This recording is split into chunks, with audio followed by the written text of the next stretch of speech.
അസ്സലാമു വറഹ്മത്തുള്ളാഹി വബറകാതുഹു. ബിസ്മില്ലാഹിർ റഹ്മാനിർ റഹീം. അൽഹംദുലില്ലാഹി റബ്ബിൽ ആലമീൻ. അല്ലാഹുമ്മ സ്വല്ലി അലാ മുഹമ്മദിൻ വഅലാ ആലി മുഹമ്മദ് കമാ സ്വല്ലൈത അലാ ഇബ്രാഹീമ വഅലാ ആലി ഇബ്രാഹീം വബാരിക് അലാ മുഹമ്മദിൻ വഅലാ ആലി മുഹമ്മദ് കമാ ബാറക്ത അലാ ഇബ്രാഹീമ വഅലാ ആലി ഇബ്രാഹീം ഇന്നക ഹമീദും മജീദ്. അഊദു ബില്ലാഹി മിനശ് ശൈത്വാനിർ റജീം. അല്ലദീന ആമനു വലം യൽബിസു ഈമാനഹും ബിളുൽം ഉലൈക ലഹുമുൽ അംനു വഹും മുഹ്തദൂൻ. വേദിയിലുള്ള ബഹുമാന്യരെ, സദസ്സിലുള്ള പ്രിയപ്പെട്ടവരെ, ഇന്നത്തെ ഈ കൂടിയിരുത്തത്തിൻ്റെ ലക്ഷ്യം നമുക്കെല്ലാവർക്കും അറിയാവുന്നതാണ്. ആമുഖം ദീർഘിപ്പിക്കാതെ നേർക്കുനേരെ വിഷയത്തിലേക്ക് പ്രവേശിക്കുന്നു. മുജാഹിദ് പ്രസ്ഥാനം 2002 ഭിന്നിക്കുകയും 2016 ഡിസംബർ 20 ഐക്യപ്പെടുകയും ചെയ്തു. ഐക്യപ്പെട്ടതിന് ശേഷം വീണ്ടും ഐക്യത്തിൽ ചില പ്രതിസന്ധികളും പ്രയാസങ്ങളും പ്രശ്നങ്ങളുമൊക്കെ നിലനിൽക്കുന്നതുകൊണ്ട്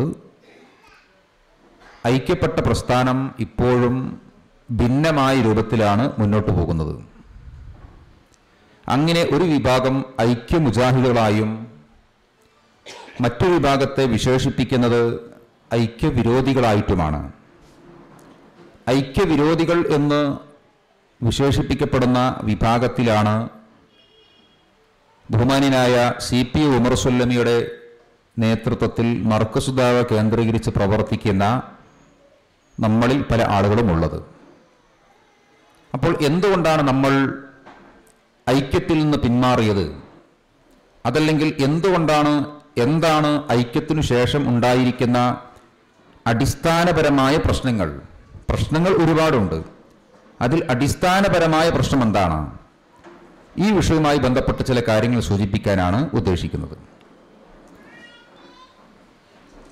ചില ആളുകൾ പറയും അധികാരത്തിൻ്റെ പേരിലാണ് പ്രശ്നം. ഐക്യപ്പെട്ടതിന് ശേഷം ചില ആളുകൾക്ക് സ്ഥാനമാനങ്ങളും പദവികളും അധികാരവും ലഭിക്കാത്തത് കൊണ്ടാണ് ഈ പ്രശ്നമുണ്ടാക്കുന്നത്. ഇതാണ് വ്യാപകമായി നമ്മൾ കേട്ടുകൊണ്ടിരിക്കുന്ന ആരോപണം. എന്നാൽ എന്താണ് പ്രശ്നം? അധികാരമാണോ പ്രശ്നം? ആദർശമാണോ പ്രശ്നം? ആ ഒരു പോയിന്റിൽ നിന്നുകൊണ്ടാണ് ചില കാര്യങ്ങൾ പറയുന്നത്. നമുക്കെല്ലാവർക്കും അറിയാം, ഇപ്പോൾ നമ്മുടെ മുജാഹിദ് പ്രസ്ഥാന രംഗത്ത് നിറഞ്ഞു കേൾക്കുന്ന വിഷയം സിഹുറുമായി ബന്ധപ്പെട്ട വിഷയമാണ്. സിഹുറിനെ സംബന്ധിച്ച് മുജാഹിദ് പ്രസ്ഥാനം ഇക്കാലം അത്രയും എടുത്തിരുന്ന നിലപാട്, സംഘടനാപരമായ നിലപാട്, അത് എന്താണ് എന്നുള്ളത് ഇവിടെയുള്ള മുജാഹിദുകളല്ല, പ്രായം ചെന്ന സുന്നി സുഹൃത്തുക്കൾക്ക് പോലും സുപരിചിതമാണ്. പണ്ട് മുജാഹിദുകളുടെ തൗഹീദി പ്രഭാഷണങ്ങളും മുജാഹിദുകളുടെ സമ്മേളനത്തിലെ പ്രസംഗങ്ങളുമൊക്കെ കേട്ട് ശീലിച്ചിരിക്കുന്ന ആളുകൾ, സുന്നികളായ ആളുകൾക്ക് പോലും അറിയാം സിഹുറുമായി ബന്ധപ്പെട്ട് മുജാഹിദുകളുടെ നിലപാട് എന്താണ് എന്നുള്ളത്. ആ നിലപാടിലേക്ക് വരാം. എന്നാൽ ഇന്ന് ഒരു വലിയ ചരിത്ര ദുർവ്യാഖ്യാനം നടക്കുകയാണ്. ചരിത്രത്തെ പല ആളുകളും പല രൂപത്തിലും ദുർവ്യാഖ്യാനിക്കും. നമ്മുടെ പ്രസ്ഥാനത്തിൽ സിഹുറുമായി ബന്ധപ്പെട്ട വിഷയത്തിന്റെ പാരമ്പര്യം, അതിന്റെ ചരിത്രം, അതിലൊരു ദുർവ്യാഖ്യാനമുണ്ട്. എന്താണത്? എന്തിനാണ് സിഹറിന്റെ വിഷയം വലിയ പ്രശ്നമുണ്ടാക്കുന്നത്, വലിയ വിവാദമുണ്ടാക്കുന്നത്? പണ്ടും നമ്മുടെ പ്രസ്ഥാനത്തിൽ സാധാരണ പ്രവർത്തകന്മാർക്കിടയിൽ പോലും സിഹറിന്റെ വിഷയത്തിൽ വ്യത്യസ്തങ്ങളായ അഭിപ്രായങ്ങളുണ്ടല്ലോ. എന്നിരിക്കെ ഇപ്പോൾ ഐക്യപ്പെട്ടതിന് ശേഷം എന്തിനാണ് ആ പ്രശ്നം എടുത്തു പറയുന്നത്? നോക്കൂ, ഈ കാണുന്നത് ഒരു ലഘുലേഖയാണ്. സിഹുർ സംബന്ധമായി നമ്മുടെ ഐക്യ മുജാഹിദ് വേദിക്ക് വേണ്ടി ബഹുമാനിയായ അസ്ഗർ അലി മൗലവി പുറത്തിറക്കിയിരിക്കുന്ന ലഘുലേഖ. ഇത് വിതരണം ചെയ്തത് 2 ആഴ്ച മുൻപ് കോഴിക്കോട് കടപ്പുറത്ത് വെച്ച് നടത്തിയിരിക്കുന്ന മുജാഹിദ് ബഹുജന സംഗമത്തിൽ, ഉത്തരമേഖല ബഹുജന സംഗമത്തിൽ വിതരണം ചെയ്തിരിക്കുന്ന ഒരു ലഘുലേഖയാണ്. 2 ആഴ്ച മുൻപ് മാത്രം. ഈ ലഘുലേഖ ആരംഭിക്കുന്നത് തന്നെ, അതിൻ്റെ ആദ്യ വാചകങ്ങൾ നമ്മൾ ശ്രദ്ധിക്കുക. സിഹിർ സംബന്ധിച്ച് മുജാഹിദ് പ്രവർത്തകർക്കിടയിൽ വ്യത്യസ്തമായ അഭിപ്രായങ്ങൾ കേൾക്കണേ. മുജാഹിദ് പ്രവർത്തകർക്കിടയിൽ വ്യത്യസ്തമായ അഭിപ്രായങ്ങൾ ആദ്യകാലം മുതൽക്കേ ഉള്ളതാണ്. 2002 മുൻപും ശേഷവും പിന്നീട് 2006 ഐക്യപ്പെട്ടപ്പോഴും ഇപ്പോഴും രണ്ട് അഭിപ്രായങ്ങൾ ഉണ്ട്. ഇങ്ങനെ പറഞ്ഞുകൊണ്ടാണ് ഈ ലഘുലേഖ തുടങ്ങുന്നത് തന്നെ. അപ്പോൾ സിഹിർ സംബന്ധിച്ച് മുജാഹിദ് പണ്ഡിതന്മാർക്കിടയിൽ മാത്രമല്ല, മുജാഹിദ് പ്രവർത്തകന്മാർക്കിടയിൽ തന്നെ വ്യത്യസ്തങ്ങളായ വീക്ഷണങ്ങൾ പണ്ട് കാലം മുതൽക്ക് തന്നെ. ഈ പണ്ട് കാലം എന്ന് പറഞ്ഞാൽ ഇപ്പൊ അതൊന്നുകൂടെ വിശദീകരിച്ചു. 2002 മുൻപ്. എന്താ 2002 പ്രത്യേകത? അന്നാണ് മുജാഹിദുകൾ ആദ്യമായിട്ട് ഭിന്നിക്കുന്നത്. അപ്പൊ ഈ 2002 മുൻപ് തന്നെ സാധാരണ പ്രവർത്തകർക്കിടയിൽ പോലും സിഹിറിന്റെ വിഷയത്തിൽ വ്യത്യസ്ത അഭിപ്രായം ഉണ്ടായിരുന്നു എന്ന് ആര് പറയുന്നു? ബഹുമാന്യനായ അസ്ഗർ അലി സാഹിബ് പറയുന്നു. അപ്പൊ ഈ ഒരു ലഘുലേഖയിൽ പറഞ്ഞിരിക്കുന്ന കാര്യം ഓർമ്മ വേണം. ഇനി ഈ പറഞ്ഞ ശരിയാണോ? മുജാഹിദ് പ്രവർത്തകന്മാർക്കിടയിൽ അങ്ങനെ അഭിപ്രായ വ്യത്യാസം ഉണ്ടായിരുന്നോ? വളരെ പരിമിതമായ ന്യൂനപക്ഷമായ ചില പണ്ഡിതന്മാർക്ക് മറിച്ചഭിപ്രായമുണ്ട് എന്നത് നമ്മൾ മാറ്റിവെച്ചാൽ മുജാഹിദ് പ്രവർത്തകന്മാർക്കിടയിലും മുജാഹിദ് സംഘടനയുടെ സംഘടനാപരമായ നിലപാടിലും സിഹിറിന്റെ വിഷയത്തിൽ രണ്ടഭിപ്രായങ്ങൾ കാണാൻ കഴിയില്ല. സിഹിർ അത് ഫലിക്കില്ല എന്നും മാരണം കൊണ്ടോ കൂടോത്രം കൊണ്ടോ ആഭിചാരം കൊണ്ടോ ആരെയെങ്കിലും എന്തെങ്കിലും വകവരുത്തുവാനോ ദോഷം വരുത്താനോ ആപത്തുണ്ടാക്കുവാനോ സാധിക്കുകയില്ല എന്നതുമായിരുന്നു നമ്മുടെ നിലപാട്. ഞാനതിലേക്ക് വരാം. ഇനി നോക്കൂ, ഈ പുസ്തകം MI മുഹമ്മദ് അലി സുല്ലമി, ഗൾഫ് സലഫിസവും മുജാഹിദ് പ്രസ്ഥാനവും എന്നാണ് ഈ പുസ്തകത്തിന്റെ പേര്. ഈ പുസ്തകം 2002 ഇറക്കുന്നത്. അഥവാ 2002 നമ്മൾ ഭിന്നിച്ച പശ്ചാത്തലത്തിൽ അന്ന് നമുക്കെതിരെ കുറെ ആദർശ വ്യതിയാന ആരോപണങ്ങൾ ഉന്നയിച്ചിരുന്നു നമ്മുടെ മറുഭാഗത്തുണ്ടായിരുന്ന ഔദ്യോഗിക വിഭാഗം എന്നറിയപ്പെടുന്ന സുഹൃത്തുക്കൾ. അതിൽ കുറെ ആദർശ വ്യതിയാനത്തിന് അവർ പറയുന്ന കാരണങ്ങൾ അന്ന് കുറെ ഉന്നയിച്ചിരുന്നു. ആ കാരണങ്ങളൊക്കെ മുന്നിൽ വെച്ചുകൊണ്ട് പഠന വിധേയമാക്കുകയാണ് MI സുല്ലമി. എന്നിട്ട് പറഞ്ഞു, കേരളത്തിൽ പ്രവർത്തിക്കുന്ന മുജാഹിദ് പ്രസ്ഥാനം ഈ വക കാര്യങ്ങളൊന്നും ആദർശ വ്യതിയാനമായി കാണാറില്ല. അന്ന് സിഹിറിന്റെ വിഷയമൊന്നുമില്ല കേട്ടോ. എന്നാൽ ഗൾഫിൽ നിന്ന് ഇറക്കുമതി ചെയ്തിരിക്കുന്ന പ്രത്യേകമായ ചില ചിന്താധാര, ആ ചിന്താധാരയുടെ അടിസ്ഥാനത്തിലാണ് ആദർശ വ്യതിയാനം 2002 ആരോപിക്കുന്നത്. അതിന്റെ അടിസ്ഥാനത്തിൽ ആരോപിക്കുകയാണെങ്കിൽ സിഹിർ പോലുള്ള വിഷയത്തിലൊക്കെ നമ്മൾ മറിച്ചു പറയേണ്ടി വരും എന്നതാണ് ഈ പുസ്തകത്തിൽ സമർത്ഥിക്കുന്ന ഒരു വിഷയം. നോക്കൂ, ഈ പുസ്തകത്തിന്റെ 47, 48 തുടങ്ങിയിരിക്കുന്ന പേജുകളിൽ സിഹിർ സംബന്ധിച്ച് എന്താണ് നമ്മുടെ നിലപാട് എന്ന് വ്യക്തമാക്കുന്നുണ്ട്. ഒന്ന് കേൾക്കുക. 6ാമത്തെ അധ്യായം സിഹിർബാധ എന്നാണ്. ഇതിൽ ഒരു ഭാഗം പറഞ്ഞിട്ട് പറയാം, തങ്ങൾക്ക് എന്തെങ്കിലും പ്രശ്നങ്ങളും രോഗങ്ങളും ഉണ്ടാവുമ്പോൾ അത് സിഹിറാണെന്ന് വിശ്വസിക്കുന്നവരെ സമസ്തക്കാർക്കിടയിൽ കുറച്ചൊക്കെ കാണാം. അപ്പൊ എന്തെങ്കിലും രോഗങ്ങളോ പ്രശ്നങ്ങളൊക്കെ ഉണ്ടെങ്കിൽ അത് ആരോ സിഹിർ ചെയ്ത് ബാധിച്ചതാണ് എന്ന് വിശ്വസിക്കുന്ന ആളുകൾ എവിടെയുണ്ട്? സമസ്ത സുന്നി വിഭാഗത്തിന്റെ ഇടയിലുണ്ട്. അതിനുള്ള ചികിത്സക്കായി അവർ മുല്ലമാരെയും മുസ്ലിയാക്കളെയും തങ്ങന്മാരെയും എല്ലാം സമീപിക്കാറുമുണ്ട്. ഇതാണ് സുന്നികളുടെ അവസ്ഥ. ഇനി മുജാഹിദ് അവസ്ഥ എന്താ? എന്നാൽ മുജാഹിദ് പ്രവർത്തകർ ഇതിൽ നിന്ന് വളരെ ഭിന്നരാണ്. തങ്ങളുടെ രോഗങ്ങൾ, സാമ്പത്തിക നഷ്ടങ്ങൾ, കുടുംബ പ്രശ്നങ്ങൾ, മാനസിക പ്രയാസങ്ങൾ തുടങ്ങിയവ ആരെങ്കിലും സിഹിർ ചെയ്തത് മൂലമാണെന്ന് മുജാഹിദുകൾ വിശ്വസിക്കാറില്ല. ബഹുമാന്യനായ അസ്ഗർ അലി മൗലവി 2 ആഴ്ച മുൻപ് ഇറക്കിയിരിക്കുന്ന ഈ ലഘുലേഖയിൽ പറയുന്നതാണ്, പണ്ട് മുജാഹിദ് പ്രവർത്തകർക്കിടയിൽ പോലും സിഹിറുമായി ബന്ധപ്പെട്ട് വ്യത്യസ്ത അഭിപ്രായമുണ്ടായിരുന്നു. 2002 മുൻപുണ്ട്, അതിനുശേഷം ഉണ്ടായിരുന്നു. അത് വസ്തുതാപരമാണോ എന്നുള്ളത് MI സുല്ലമിയാണ് പറയുന്നത്. അദ്ദേഹം പറയുന്നു, തങ്ങളുടെ രോഗങ്ങൾ, സാമ്പത്തിക നഷ്ടങ്ങൾ, കുടുംബ പ്രശ്നങ്ങൾ, മാനസിക പ്രയാസങ്ങൾ തുടങ്ങിയവ ആരെങ്കിലും സിഹിർ ചെയ്തത് മൂലമാണെന്ന് മുജാഹിദുകൾ വിശ്വസിക്കാറില്ല. കഴിഞ്ഞില്ല. അതിന്റെ പേരിലുള്ള തർക്കവിതർക്കങ്ങളും കലഹങ്ങളും മുജാഹിദ് മഹല്ലുകൾക്ക് അന്യമാണ്. അപ്പൊ പണ്ടും ഈ രണ്ടഭിപ്രായം ഉണ്ടെങ്കിൽ മുജാഹിദ് മഹല്ലിൽ ഇതിന്റെ പേരിൽ എന്തെങ്കിലുമൊക്കെ വിഷയം ഉണ്ടാകണ്ടേ? പക്ഷെ MI പറയുന്നു, ഈ സിഹിറിന്റെ പേരിൽ എന്തെങ്കിലും തർക്കങ്ങളോ കലഹങ്ങളോ മുജാഹിദ് മഹൽ ഉണ്ടായിട്ടില്ല, അത് അന്യമാണ്. ജിന്നുബാധ, സിഹിറുബാധ തുടങ്ങിയവയെക്കുറിച്ചുള്ള ആശങ്കകളിൽ നിന്ന് തങ്ങളെ മോചിപ്പിച്ചത് ഇസ്ലാഹി പ്രസ്ഥാനമാണെന്ന് മുജാഹിദുകൾ ഉറച്ചു വിശ്വസിക്കുകയും ചെയ്യുന്നു. എന്താ അസ്ഗർ അലി മൗലവി പറഞ്ഞത്? പണ്ടേക്ക് പണ്ടും പ്രവർത്തകന്മാർക്കിടയിൽ വ്യത്യസ്ത അഭിപ്രായങ്ങളുണ്ട്. അങ്ങനെ പ്രവർത്തകന്മാർക്കിടയിൽ വ്യത്യസ്ത അഭിപ്രായങ്ങളുണ്ടെങ്കിൽ MA സുല്ലീം പറഞ്ഞിരിക്കുന്ന വിഷയം എന്താണ്? ജിന്നുബാധ, സിഹിർബാധ തുടങ്ങിയവയെക്കുറിച്ചുള്ള ആശങ്കകളിൽ നിന്ന് തങ്ങളെ മോചിപ്പിച്ചത് ഇസ്ലാഹി പ്രസ്ഥാനമാണെന്ന് മുജാഹിദുകൾ ഉറച്ചു വിശ്വസിക്കുകയും ചെയ്യുന്നു. അപ്പോൾ പണ്ടേക്ക് പണ്ടും നമ്മുടെ പ്രസ്ഥാനത്തിനകത്ത് രണ്ട് ചിന്താധാര ഉണ്ടായിരുന്നുവെങ്കിൽ, സാധാരണക്കാർക്കിടയിൽ പോലും ഉണ്ടായിരുന്നുവെങ്കിൽ, പിന്നെ എങ്ങനെയാണ് ഈ പറഞ്ഞിരിക്കുന്ന വിഷയത്തിൽ നിന്ന് ഇസ്ലാഹി പ്രസ്ഥാനമാണ് ഞങ്ങൾ മോചിപ്പിച്ചത് എന്ന് പ്രവർത്തകർ വിശ്വസിക്കുക? നോക്കൂ, അദ്ദേഹം വീണ്ടും പറയുന്നു, തൽഫലമായി സിഹിർ ചികിത്സയും ജിന്നുബാധക്കുള്ള പ്രതിവിധിയും തേടിക്കൊണ്ട് അവർ ആരെയും സമീപിക്കാറില്ല. മുജാഹിദ് പ്രവർത്തകർ ഈ വിഷയത്തിൽ ആരത്തും പോകാറില്ല. അവയെല്ലാം മുജാഹിദ് മഹല്ലുകളിൽ വിറ്റഴിക്കാൻ സാധിക്കാത്ത ഉൽപ്പന്നങ്ങളായി തീർന്നിരിക്കുന്നു. ഏത്? ഈ സിഹിർ ബാധിക്കുന്ന വിഷയം, അതിന്റെ ചികിത്സ, ജിന്നുബാധ, ഈ വക കാര്യങ്ങളൊക്കെ മുജാഹിദ് മഹല്ലുകളിൽ വിറ്റഴിക്കാൻ കഴിയാത്ത ഉൽപ്പന്നമായി മാറിയിരിക്കുന്നു. പക്ഷെ ഖേദകരമെന്ന് പറയട്ടെ, ബഹുമാനനായി MA സുല്ലമി ഇപ്പോൾ ഈ വക കാര്യങ്ങളൊക്കെ മുജാഹിദുകൾക്കിടയിൽ വിറ്റഴിക്കുന്ന ചരക്കാക്കി അതിനെ അവതരിപ്പിക്കുകയും അതിനുവേണ്ടി പ്രചാരണം നടത്തുകയും ചെയ്യുന്നു എന്നതുകൂടെ കൂട്ടത്തിൽ വായിക്കേണ്ടതാണ്.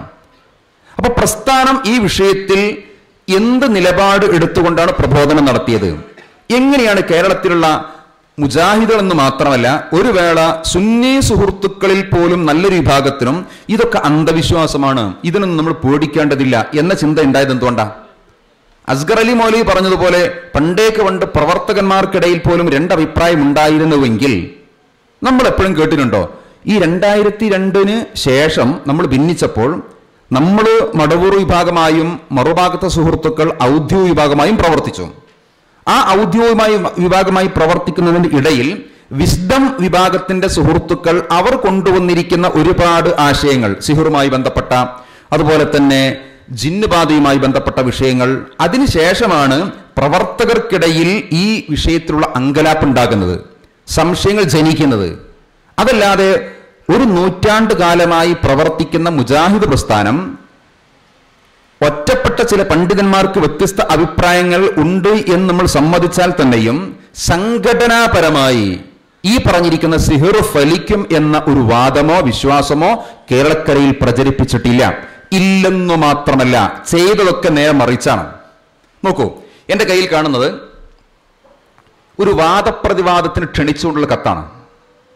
ഇത് സംഭവം നടക്കുന്ന ഞങ്ങളുടെ ജില്ലയിൽ, എൻ്റെ ജില്ലയായ വയനാട് ജില്ലയിലെ മേപ്പാടിയിൽ ഉണ്ടായ സംഭവമാണ്. ഇത് 22/3/2007 ഈ വാദപ്രതിവാദത്തിന് വെല്ലുവിളിക്കുന്നത്. സംഭവം എന്താണെന്നറിയോ? 2007 എന്നൊക്കെ പറഞ്ഞാൽ നമ്മൾ ഭിന്നിച്ച് വേറെ വേറെ പ്രവർത്തിക്കുകയാണ്. അപ്പോൾ CD ടവറിന്റെ ഉള്ളിൽ തന്നെ വിസ്ഡം വിഭാഗം ഉടലെടുക്കുകയും അവർ കുറെ ഈ സിഹിറുമായി ബന്ധപ്പെട്ട വിഷയങ്ങളൊക്കെ പ്രചരിപ്പിക്കുകയും ചെയ്തു. അങ്ങനെ മേപ്പാടിയിലുള്ള നമ്മുടെ ചില പ്രവർത്തകന്മാരെ അരികിൽ വന്ന് ഇവർ പറഞ്ഞു, നിങ്ങൾ ഹദീസ് നിഷേധികളാണ്, നിങ്ങൾക്ക് സിഹിറിൽ വിശ്വാസമില്ലാത്ത ആളുകളാണ്, നിങ്ങൾ ബുഖാരിയൻ തള്ളുന്ന ആളുകളാണ്, നബിക്ക് സിഹിറു ബാധിച്ചു എന്ന് നിങ്ങൾ വിശ്വസിക്കാത്ത ആളുകൾ, ഇങ്ങനെ കുറെ കാര്യങ്ങൾ പറഞ്ഞപ്പോൾ നമ്മുടെ പ്രവർത്തകർ എന്ത് ചെയ്തു എന്നറിയോ? കോഴിക്കോട് മർക്കസുദ്ദാവ ആസ്ഥാനമായി പ്രവർത്തിക്കുന്ന നമ്മുടെ പണ്ഡിത സഭ അഥവാ KJUവിന് ഈ വിവരം അറിയിച്ചു. ഇങ്ങനെ പ്രശ്നമുണ്ട്, ഇതിൽ പരിഹാരം പറഞ്ഞു തരണം. അങ്ങനെ ഉടനെ തന്നെ നമ്മുടെ പണ്ഡിത സഭ കൂടിയിരുന്നു. ഞാൻ മനസ്സിലാക്കുന്നു അന്നൊരു പക്ഷേ അസ്ഗർ മലിയും ഉണ്ടായേക്കാം. കൂടിയിരുന്ന് തീരുമാനിച്ച കാര്യം പറയോ, ഈ വിഷയത്തിൽ CD ടവർ KNMന്റെ പണ്ഡിത സഭയെ വാദപ്രതിവാദത്തിന് വെല്ലുവിളിക്കണം. അങ്ങനെ കൊടുത്തിരിക്കുന്ന കത്താണ്. ആ കത്തൊന്ന് വായിക്കാം. കേരള ജമിയത്തുൽ ഉലമ ബ്രാക്കറ്റിൽ Ahlu Sunnathi Wal Jamaath general secretary M Muhammad Madani അവറുകളെ, നമ്മുടെ കൊടിയത്തൂരുള്ള MM മദനി, അദ്ദേഹത്തിനാണ് കത്ത് കൊടുക്കണം. അദ്ദേഹമാണെന്ന് KJUവിന്റെ സെക്രട്ടറി. എന്താ വിഷയം? ബഹുമാനിയരെ അസ്സലാമു അലൈക്കും. വിഷയം, കേരളത്തിലെ മുജാഹിദ് പ്രസ്ഥാനം ഇക്കാലമത്രയും ജിന്ന് പിശാജ് സിഹിർ വിഷയത്തിൽ പുലർത്തിപ്പോന്ന ആശയങ്ങൾ ആസ്പദമാക്കി വാദപ്രതിവാദം നടത്തുന്നത് സംബന്ധിച്ച്. എന്താ വിഷയം? ജിന്ന് പിശാജ് സിഹിർ വിഷയത്തിൽ വാദപ്രതിവാദമല്ല, പിന്നെയോ? ഒന്നുകൂടെ ശ്രദ്ധിക്കുക. കേരളത്തിലെ മുജാഹിദ് പ്രസ്ഥാനം ഇക്കാലമത്രയും ജിന്ന് പിശാജ് സിഹിർ വിഷയത്തിൽ പുലർത്തിപ്പോന്ന ആശയങ്ങൾ ആസ്പദമാക്കി വാദപ്രതിവാദം നടത്തുന്നത് സംബന്ധിച്ച്. ഇങ്ങനെ വാദപ്രതിവാദം നടത്താൻ ഞങ്ങൾ തയ്യാറാണ്. നിങ്ങളും അതിന് തയ്യാറാണെങ്കിൽ ആ വിവരം അറിയിച്ചാൽ ബാക്കിയുള്ള കാര്യങ്ങൾ കൂടിയിരുന്ന് ആലോചിക്കാമല്ലോ എന്ന് പറഞ്ഞുകൊണ്ടാണ് വിശ്വസ്തയോടെ A Abdul Hameed Madeeni, general secretary, Kerala Jamiyyathul Ulama. എന്താ അപ്പൊ ഈ പറഞ്ഞിരിക്കുന്ന അസ്ഗർ അലി മൗലവി ഇന്നിപ്പോൾ ചരിത്രത്തെ ദുർവ്യാഖ്യാനിച്ചുകൊണ്ട് പണ്ട് തന്നെ സിഹിറിന്റെ വിഷയത്തിൽ 2 അഭിപ്രായങ്ങൾ പ്രവർത്തകന്മാർക്കിടയിൽ പോലും ഉണ്ട് എന്ന് പറഞ്ഞ് ലഘുലേഖ ഇറക്കി 2 ആഴ്ച മുൻപ്. അത് ശരിയായിരുന്നുവെങ്കിൽ എങ്ങനെയാ സുഹൃത്തുക്കളെ 2007 നമ്മൾ ഈ വിഷയത്തിൽ വാദപ്രതിവാദത്തിന് വെല്ലുവിളിക്കുന്നത്? ഇതിലെ വിഷയം എന്താണ്? കേരളത്തിലെ മുജാഹിദ് പ്രസ്ഥാനം ഇക്കാലമത്രയും ജിന്ന് പിശാച് സിഹിർ വിഷയത്തിൽ പുലർത്തിപ്പോന്ന ആശയങ്ങൾ ആസ്പദമാക്കി വാദപ്രതിവാദം നടത്തുന്ന സംബന്ധിച്ച്. അപ്പൊ പണ്ടും ഇത് ഫലിക്കുന്ന വിശ്വാസം ഈ പറഞ്ഞിരിക്കുന്ന പ്രസ്ഥാനത്തിന്റെ പ്രാസ്ഥാനികമായി തന്നെ സംഘടനാപരമായി തന്നെ ഉണ്ടായിരുന്നുവെങ്കിൽ പിന്നെ എങ്ങനെ നമ്മൾ വാദപ്രതിവാദത്തിന് വെല്ലുവിളിക്കുക? ഒന്ന്. രണ്ടാമത്തേത്, ഈ കത്തിന് ഐക്യത്തിന് മുൻപോ ശേഷമോ നമുക്കെന്താണ് ഒരു മറുപടി കിട്ടിയിട്ടില്ല കേട്ടോ, അത് വേറെ വിഷയം. രണ്ടാമത്തെ നിങ്ങൾ നോക്കൂ, ഇതൊക്കെ നമുക്ക് എല്ലാവർക്കും അറിയുന്ന ഈ ഇരിക്കുന്ന ആളുകൾ തന്നെ പല ആളുകളും ഇത് പല തവണ കണ്ടിട്ടുണ്ട്. ഈ കാണുന്ന സംഭവം അന്ധവിശ്വാസങ്ങൾക്കെതിരെ അഥവാ മാരണം ഉൾപ്പെടെയുള്ള മന്ത്രവാദങ്ങൾ ഉൾപ്പെടെയുള്ള അന്ധവിശ്വാസങ്ങൾക്കെതിരെ നമ്മൾ നടത്തിയ ഒരു പരസ്യമായ വെല്ലുവിളിയാണ്. എപ്പോഴാണ് നടത്തിയെന്നറിയോ? എടരിക്കോട് നമ്മുടെ സമ്മേളനം നടക്കുമ്പോൾ അതിന്റെ പ്രചരണ ഭാഗമായി 2013 കോഴിക്കോട് മുതലക്കുളത്ത് വെച്ച് നമ്മുടെ പണ്ഡിതന്മാർ നടത്തിയ വെല്ലുവിളിയാണ്. കോഴിക്കോട് മുതലക്കുളത്ത് പണ്ഡിതന്മാർ നിറഞ്ഞു നിൽക്കുന്നു. വേദിയിൽ ആരൊക്കെയുണ്ട്? ബഹുമാന്യരായ CP ഉമർ സല്ലമി, ഹുസൈൻ മടവൂരുണ്ട്, അസ്ഗർ അലി മൗലവി ഉണ്ട്, സ്വലാഹുദ്ദീൻ മദനിയുണ്ട്, NV അബ്ദുറഹ്മാൻ സാഹിബ് ഉണ്ട്. അങ്ങനെ നമ്മുടെ എല്ലാ നേതാക്കന്മാരും പണ്ഡിതന്മാരും ഉണ്ട്. സദസ്സിലാണെങ്കിലോ ആയിരക്കണക്കിന് മുജാഹിദ് പ്രവർത്തകന്മാർ. എന്താ അവിടെ വെച്ച് നടത്തിയെന്നറിയോ? ഒരു പക്ഷേ കേരളത്തിന്റെ ചരിത്രത്തിലല്ല, ഇന്ത്യയുടെ ചരിത്രത്തിലല്ല, ലോക ചരിത്രത്തിൽ തന്നെ സിഹിറിനെതിരെ, മാരണത്തിനെതിരെ പരസ്യമായി ജനകീയമായി നടത്തിയിരിക്കുന്ന ഒരു വെല്ലുവിളിയായിരിക്കാം അത്. നോക്കൂ, അതിൽ നമ്മുടെ പണ്ഡിതന്മാര് നെഞ്ചോട് ചേർത്തിക്കൊണ്ട് പോസ്റ്റർ ഉയർത്തിപ്പിടിച്ചത് വെല്ലുവിളിച്ച് എന്തൊക്കെ പോസ്റ്റർ പറയുന്നത്? അന്ധവിശ്വാസങ്ങൾക്കെതിരെ ഒരു തുറന്ന വെല്ലുവിളി, ദുർമന്ത്രവാദികളും മാരണക്കാരും മറുപടി പറയുക. ഇതിൽ കുറെ കാര്യങ്ങളുണ്ട്. സിഹിർ എന്താ അവർ പറയല്? ഞങ്ങൾ ഉസ്താദല്ലേ, തങ്ങള് സിഹിർ ചെയ്താൽ ഇന്ന ആപത്തുണ്ടാകും, ഇന്ന സമയത്തുണ്ടാകും എന്നൊക്കെ പറയില്ലേ? അതെല്ലാം പ്രത്യേകമായി എടുത്തു കാണിക്കേണ്ടതാ. സമയബന്ധിതമായി ഇന്ന ഫലം, ഇന്ന ആപത്ത് ഉണ്ടാവുമെന്ന് പരസ്യമായി മുൻകൂട്ടി പറയുക. എന്നിട്ട് അതിന് താഴെ പറയുന്നു, നവോത്ഥാന പാതയിൽ സഞ്ചരിക്കുന്ന മുജാഹിദ് പ്രവർത്തകരുടെ ഈ വെല്ലുവിളി സ്വീകരിക്കാൻ സന്നദ്ധതയുള്ളവർ മുന്നോട്ട് വരട്ടെ. എന്താ പറഞ്ഞ? നവോത്ഥാന പാതയിൽ സഞ്ചരിക്കുന്ന മുജാഹിദുകളുടെ ഈ വെല്ലുവിളി അഥവാ സിഹിർ കൊണ്ടോ ദുർമന്ത്രവാദം കൊണ്ടോ അങ്ങനെ എന്തൊക്കെ ജനങ്ങളെ വഞ്ചിക്കുന്ന ഇതുപോലുള്ള അന്ധവിശ്വാസങ്ങളുണ്ടോ അതുകൊണ്ടൊക്കെ എന്തെങ്കിലും ചെയ്യാൻ പറ്റുമെങ്കിൽ ഞങ്ങൾക്കെതിരെ ചെയ്തോളൂ. ഈ വെല്ലുവിളി ഏറ്റെടുക്കാൻ നമ്മൾ എല്ലാ സാഹിറന്മാരെയും മാരണക്കാരെയും വെല്ലുവിളിച്ചു 2013. ഞാൻ ചോദിക്കുന്നത്, ബഹുമാനനായ അസ്ഗർ അലി മൗലവിയും ഈ വെല്ലുവിളിയിൽ സ്റ്റേജിൽ ഉണ്ടായിരുന്നു മുതലക്കുളത്ത്. അപ്പൊ അസ്ഗർ അലി മൗലവി 2 ആഴ്ച മുൻപ് ഇറക്കിയിരിക്കുന്ന ഈ പുസ്തകത്തിൽ ലഘുലേഖയിൽ പറഞ്ഞിരിക്കുന്ന കാര്യം ശരിയായിരുന്നുവെങ്കിൽ എന്താ ഇതിൽ പറഞ്ഞത്? സിഹിറുമായി ബന്ധപ്പെട്ട് പണ്ടും മുജാഹിദ് പ്രസ്ഥാനത്തിന് 2 അഭിപ്രായമുണ്ടായിരുന്നു, പ്രവർത്തകർക്കിടയിൽ പോലും ഉണ്ടായിരുന്നു എന്നത് ശരിയാണ് എങ്കിൽ പിന്നെ എങ്ങനെയാണ് നമ്മൾ ഈ വെല്ലുവിളി നടത്തുക? അപ്പൊ എവിടെയോ ഒരു ദുർവ്യാഖ്യാനം വരുന്നുണ്ട്. എന്തിനാണ് ഈ ദുർവ്യാഖ്യാനം എന്നറിയോ? ഇതുവരെ നമ്മൾ സ്വീകരിച്ചിട്ടില്ലാത്ത, മുജാഹിദുകൾ ഏത് വേദിയിലും പരസ്യമായി വെല്ലുവിളിക്കുന്ന ഈ സിഹിറിന്റെ വിഷയത്തിൽ ഇപ്പോൾ ഇങ്ങനെ ദുർവ്യാഖ്യാനിക്കുന്ന എന്തിനാണ്? ഇങ്ങനെയൊക്കെ പറഞ്ഞാലേ ഐക്യം മുന്നോട്ട് കൊണ്ടുപോകാൻ കഴിയുള്ളൂ. ഇങ്ങനെയെല്ലാം ദുർവ്യാഖ്യാനിച്ച് പറയുകയും കോട്ടിമാട്ടൽ നടത്തലും ചരിത്രത്തെ തെറ്റായി വ്യാഖ്യാനിക്കുകയും ഒക്കെ ചെയ്യേണ്ടത് ഐക്യം ഈ രൂപത്തിൽ മുന്നോട്ട് പോകാൻ ആവശ്യമാണ്. ഇന്നിപ്പോ ആളുകൾ ചോദിക്കുക, അല്ല എന്തിനാ ഇപ്പൊ സിഹിറിനെതിരെ ഇങ്ങനെ പറയുന്നത്? പണ്ടും ഇങ്ങനെ അഭിപ്രായമല്ലേ? പണ്ടേക്ക് പണ്ടുള്ള അഭിപ്രായം ഞാൻ നേരത്തെ സൂചിപ്പിച്ച് എന്താണ്? വളരെ ന്യൂനപക്ഷമായ ചില പണ്ഡിതന്മാരുടെ അഭിപ്രായമായിരുന്നു. എന്നാൽ അതിപ്പോൾ ഐക്യപ്പെട്ടതിന് ശേഷം സംഘടനാപരമായ അഭിപ്രായമായി മാറുന്നു. അവിടെയാണ് പ്രശ്നം. ഞാൻ സർക്കുലർ വായിക്കുമ്പോൾ നിങ്ങൾക്കത് ബോധ്യമാകും.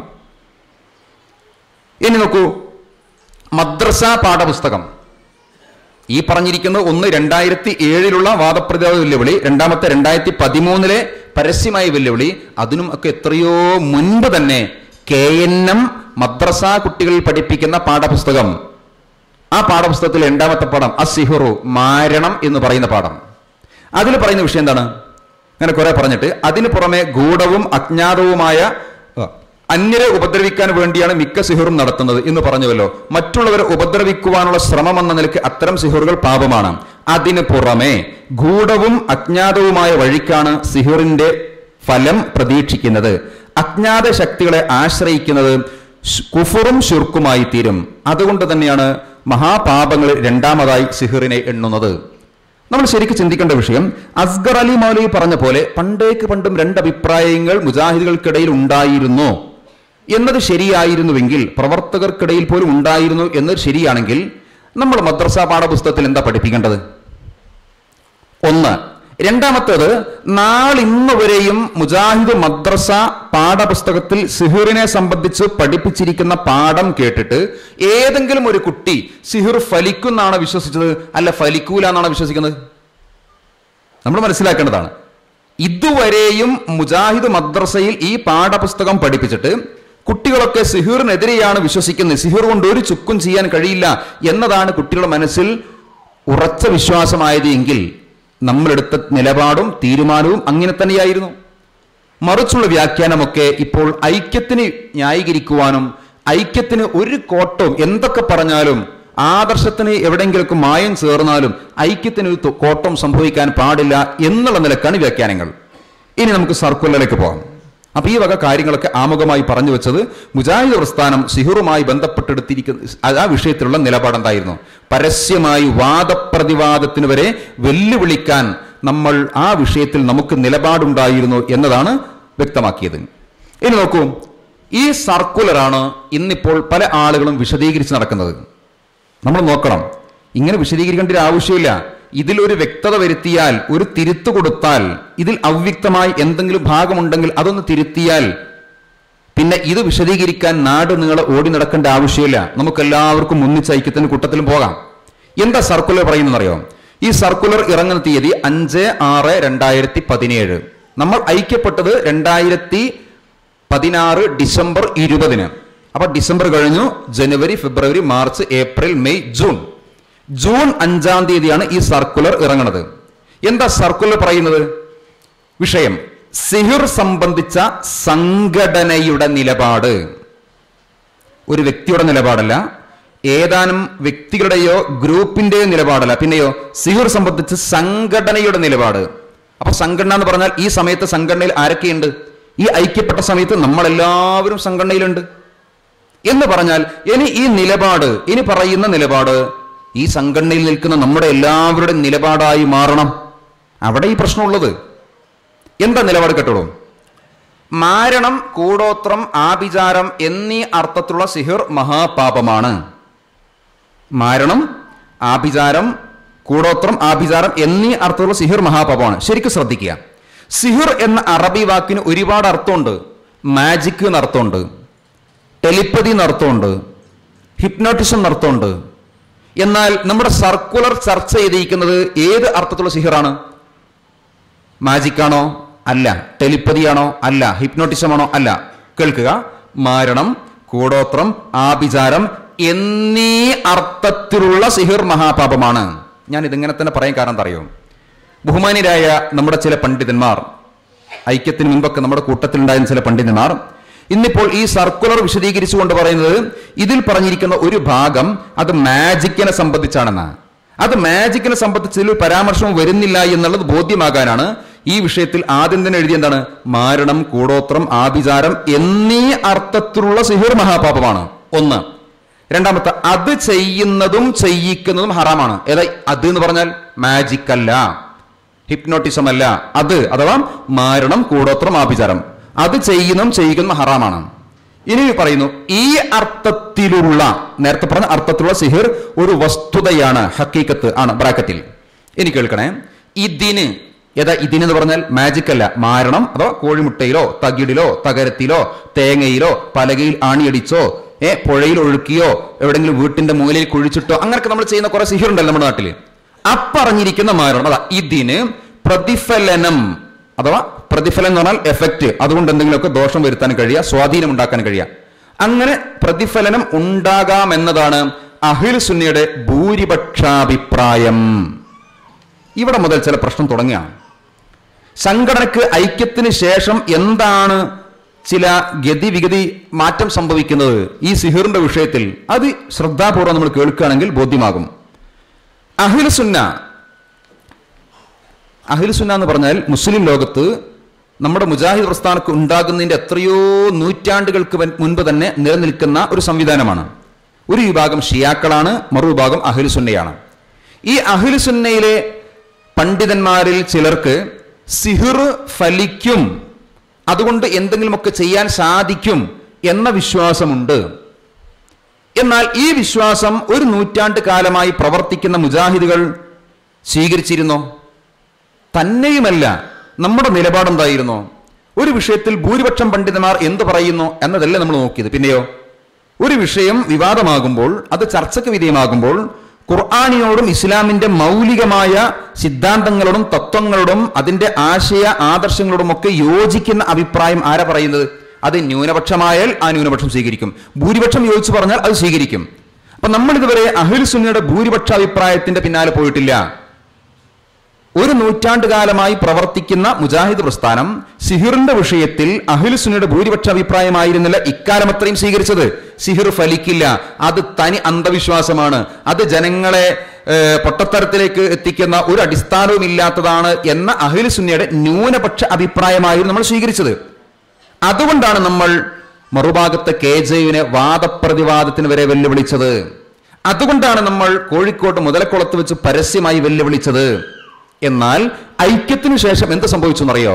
സിഹിർ ഫലിക്കും എന്ന് പറയുന്ന അഹ്ലുസുന്നയുടെ ഭൂരിപക്ഷ അഭിപ്രായം സംഘടനയുടെ നിലപാട് വിശദീകരിക്കുന്ന സർക്കുലറിൽ എഴുതി വെച്ചു. ഇനി രണ്ടാമത്തെ വിഷയം എന്താണ്? രണ്ടാമത്തെ വിഷയം, അഹ്ലുസുന്നയുടെ ഭൂരിപക്ഷ അഭിപ്രായം സ്വീകരിക്കാൻ നിന്നാല് ഈ സിഹിർ കൊണ്ട് പ്രശ്നം പരിഹരിക്കുമോ? ഇത് ഒരുപാട് അന്ധവിശ്വാസങ്ങൾ നമ്മുടെ പ്രസ്ഥാനത്തിലേക്ക് കടന്നു വരാനുള്ള ഒരു പഴുതാണ്.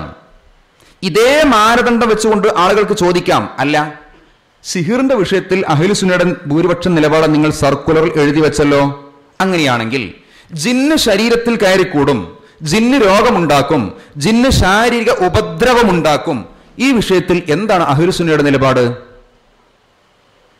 ഇവർ ഈ പറഞ്ഞിരിക്കുന്ന അഹ്ലുസുന്നയുടെ പണ്ഡിതന്മാരുടെ ഗ്രന്ഥങ്ങളിൽ ഈ പറഞ്ഞിരിക്കുന്ന ജിന്ന് ശരീരത്തിൽ കയറിക്കൂടുമെന്നും ജിന്ന് ശാരീരിക ഉപദ്രവം ഉണ്ടാക്കുമെന്നും ജിന്ന് രോഗമുണ്ടാക്കുമെന്നും ഒക്കെ എഴുതി വെച്ചിട്ടുണ്ട്. നമ്മുടെ നാട്ടിൽ പ്രവർത്തിക്കുന്ന വിശുദ്ധ വിഭാഗത്തിന്റെ സുഹൃത്തുക്കൾ അവർ ഇങ്ങനെയുള്ള കാര്യങ്ങളൊക്കെ പ്രചരിപ്പിക്കുമ്പോൾ ചില പണ്ഡിതന്മാരുടെ പേരുകളൊക്കെ പറയാറുണ്ട്. ആ പണ്ഡിതന്മാർ അഹ്ലുസുന്നയിൽപ്പെട്ടിരിക്കുന്ന പണ്ഡിതന്മാരാണ്.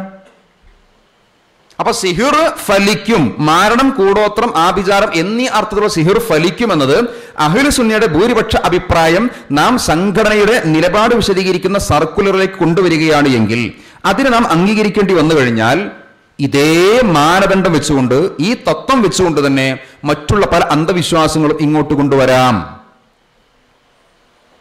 നമ്മൾ ഈ പറഞ്ഞിരിക്കുന്ന സിഹിർ മാത്രമല്ല, ജിന്ന് ശരീരത്തിൽ കയറിക്കൂടുന്നത്, ജിന്ന് രോഗമുണ്ടാക്കുന്നത്, ജിന്ന് ശാരീരികമായി ഉപദ്രവം ഉണ്ടാക്കുന്നത്, അങ്ങനെ പലതും. രണ്ടാമത്തേതോ മുത്തലാഖിന്റെ വിഷയം എന്താണ്? എന്താ മുത്തലാഖ് എന്ന് പറഞ്ഞാൽ? മുത്തലാഖ് എന്ന് പറഞ്ഞാൽ ഒരാൾ അദ്ദേഹത്തിന്റെ ഭാര്യയെ, അയാളുടെ ഭാര്യയെ ഒറ്റ ഇരിപ്പിൽ 3 തൊലാക്കും, നിന്നെ ഞാൻ 3 ചൊല്ലിയിരിക്കുന്നു, ഇതാണ് മുത്തലാഖ്. ഇങ്ങനെ മുത്തലാഖ് ചൊല്ലിക്കഴിഞ്ഞാൽ അഹ്ലുസുന്നയുടെ ഭൂരിപക്ഷ അഭിപ്രായം എന്താണ്? അത് 3 തൊലാഖായി സംഭവിച്ചു. ഇനി ആ പെണ്ണിനെ ഇയാൾക്ക് പിന്നെന്താണ് ഭാര്യയായി സ്വീകരിക്കാൻ പറ്റൂല. വേറെ ആരെങ്കിലും കല്യാണം കഴിച്ച് ഇതേപോലെ തൊലാഖെല്ലാം ചൊല്ലിയാലേ ഇയാൾക്ക് ഭാര്യയെ സ്വീകരിക്കാവൂ. ഇതാണ് അഹ്ലുസുന്നയുടെ നിലപാട്. മുത്തലാഖിനെ 3 തൊലാഖായി പരിഗണിക്കുന്നു. എന്നാൽ കേരളത്തിൽ പ്രവർത്തിച്ച ഇസ്ലാഹി പ്രസ്ഥാനം മുത്തലാഖിന്റെ വിഷയത്തിൽ എടുത്ത നിലപാടെന്താ?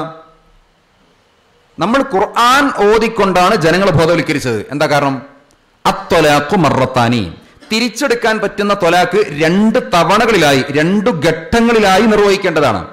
2 ഘട്ടങ്ങളിലായി, 2 സന്ദർഭങ്ങളിലായി ഒരാൾ അയാളുടെ ഭാര്യയെ തൊലാഖ് ചൊല്ലി, എന്നിട്ട് വീണ്ടും 3ാമതും ചൊല്ലിക്കഴിഞ്ഞാൽ പിന്നെ തിരിച്ചെടുക്കാൻ കഴിയില്ല. അപ്പൊ ഒരാൾ ഒറ്റ ഇരിപ്പിൽ 3 തൊലാഖ് ഒന്നിച്ചു ചൊല്ലിയാലും നമ്മൾ ഇതുവരെ പറഞ്ഞത്, മനസ്സിലാക്കിയത്, ഖുർആന്റെ അടിസ്ഥാനത്തിൽ പഠിപ്പിച്ചെന്താണ്? അത് 3 തൊലാഖല്ല, 1 തൊലാഖ് മാത്രമായിട്ട് പരിഗണിക്കുക. ഇതാണ് കേരളത്തിൽ ഇസ്ലാഹി പ്രസ്ഥാനം പഠിപ്പിച്ചത്. എന്നാൽ അഹ്ലുസുന്നയുടെ വീക്ഷണം എന്താണ്? മുത്തലാഖ് ചൊല്ലിയാൽ അത് 3 തൊലാഖായി പരിഗണിക്കും. അപ്പൊ സൂചിപ്പിക്കുന്നത് സിഹിർ സംബന്ധിച്ച സംഘടനയുടെ നിലപാടിൽ, അത് വിശദമാക്കുന്ന സർക്കുലറിൽ ഈ സിഹിറിന് പ്രതിഫലനം ഉണ്ടാകാമെന്നതാണ് അഹ്ലുസുന്നയുടെ ഭൂരിപക്ഷാഭിപ്രായം എന്ന് എഴുതി വെക്കുന്നത് ഈ മാനദണ്ഡപ്രകാരം വേറെ കുറെ അന്ധവിശ്വാസങ്ങൾ ഇങ്ങോട്ട് കടന്നു വരാനുള്ള പഴുതിനെ തുറന്നു കൊടുക്കലാണ്. ഇനി ശേഷം വായിക്കാം. കാര്യകാരണ ബന്ധങ്ങൾക്കതീതമായ വിധത്തിൽ സിഹിറിന് പ്രതിഫലനമുണ്ടാകാമെന്ന വിശ്വാസം ശിർക്കാകുന്നു. അവിടെ നിൽക്കണം. മുജാഹിദുകൾ ഇത്ര കാലവും അത് മാത്രം പറഞ്ഞത്. കാര്യകാരണ ബന്ധങ്ങൾക്ക് അതീതമായ വിധത്തിൽ സിഹിറിന് വല്ല പ്രതിഫലനവും ഉണ്ടാകാമെന്ന വിശ്വാസം ശിർക്കാകുന്നു. എന്നാൽ അതിന് ശേഷം എഴുതി വെച്ചിരിക്കുന്ന വാക്കുണ്ടല്ലോ, വാചകം, ആ വാചകം ഉപയോഗപ്പെടുത്തിക്കൊണ്ടാണ് തൗഹീദി ആദർശത്തിന്റെ എതിർദിശയിൽ നിൽക്കുന്ന നമ്മുടെ ആദർശവൈരികളായ പല സുഹൃത്തുക്കളും അവരുടെ അന്ധവിശ്വാസങ്ങൾ ഇപ്പോൾ ന്യായീകരിക്കുന്നത്. എന്താ അതിന് ശേഷം പറഞ്ഞു നിൽക്കട്ടുള്ളൂ. എന്നാൽ കാര്യകാരണ ബന്ധം അവ്യക്തമായ വിധത്തിലുള്ള പ്രതിഫലനമുണ്ടാകാമെന്നത് ശിർക്കല്ല. കാര്യകാരണ ബന്ധങ്ങൾ അവ്യക്തമായ രൂപത്തിൽ പ്രതിഫലനമുണ്ടാകാമെന്നത് ശിർക്കല്ല.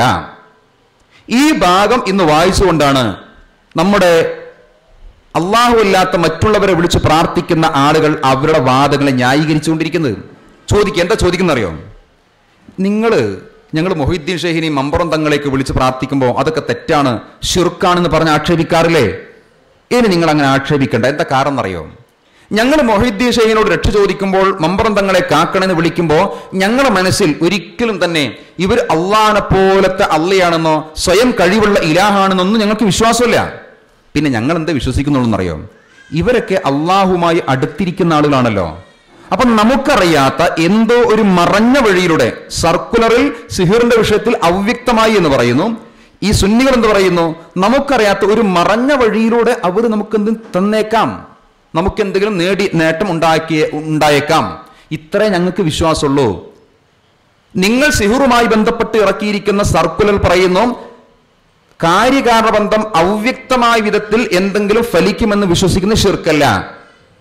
ഞങ്ങൾക്കും അത്ര വിശ്വാസമുള്ളൂ. കാര്യകാരണ ബന്ധം അതീതമായ വിധത്തിൽ ഷെയ്ഖ് വല്ലതും തരും ഞങ്ങൾ വിശ്വസിക്കുന്നില്ല. പിന്നെയോ നമുക്കറിയാത്ത അവ്യക്തമായ വിധത്തിൽ മറഞ്ഞ വഴിയിൽ ഇവരെന്തെങ്കിലും ചെയ്തേക്കാം. എന്നിരിക്കെ ഈ സർക്കുലർ അംഗീകരിച്ചുകൊണ്ട് ഇനി ഞങ്ങൾക്കെതിരെ എങ്ങനെ പ്രതികരിക്കാം? ഞങ്ങൾ ചെയ്യുന്ന ശിർക്കാണ് എന്ന് എങ്ങനെ പറയാൻ കഴിയും? ഒന്ന്. രണ്ടാമത്തത്, ഉറുക്കും ഏലസും കെട്ടിവരുന്ന മനുഷ്യന്മാര്. പണ്ടൊക്കെ നമുക്ക് പറയാം ഉറുക്കും ഏലസും അതൊക്കെ എന്താണ്? പൊട്ടിച്ച് വലിച്ചെറിയണം, അത് ദേഹത്തിൽ കെട്ടിക്കൊണ്ടാണ് മരിക്കണമെങ്കിൽ സ്വർഗത്തിൽ പോകാൻ പറ്റൂല എന്നൊക്കെ നമുക്ക് പറയാം. ഇന്നിപ്പോ ഉറുക്കും ഏലസും കെട്ടി വരുന്ന ഒരു മനുഷ്യനോട് പറയാം ഇത് ഒഴിവാക്കണം എന്ന് പറയുമ്പോൾ ഓൻ പറയുന്നത് എന്താ അറിയോ? പിന്നെ ഈ ഉറുക്കൊണ്ടും ഏലസുകൊണ്ടൊന്നും കാര്യകാരണ ബന്ധം അതീതമായ വിധത്തിൽ എന്തെങ്കിലും കിട്ടും എനിക്ക് വിശ്വാസമല്ല. പിന്നെ ഞാൻ എന്താ വിശ്വസിക്കുന്നുള്ളൂ? നിങ്ങളുടെ സിഹിറുമായി ബന്ധപ്പെട്ട സർക്കുലറിൽ പറഞ്ഞതുപോലെ എന്താ പറഞ്ഞത്? കാര്യകാരണ ബന്ധം അവ്യക്തമായ വിധത്തിൽ, നമുക്കറിയാത്ത അതീതൊന്നല്ല, എന്നാൽ നമുക്കറിയാത്ത അവ്യക്തമായ വിധത്തിൽ എന്തെങ്കിലുമൊക്കെ ഈ ഉറുക്കൊണ്ടും ഏലസുകൊണ്ടും കിട്ടും എന്ന് മാത്രമേ വിശ്വസിക്കുന്നുള്ളൂ എന്ന് പറഞ്ഞാൽ ഈ സർക്കുലർ അംഗീകരിക്കുന്ന കാലത്തോളം എങ്ങനെയാണ് തിരുത്താൻ കഴിയുക?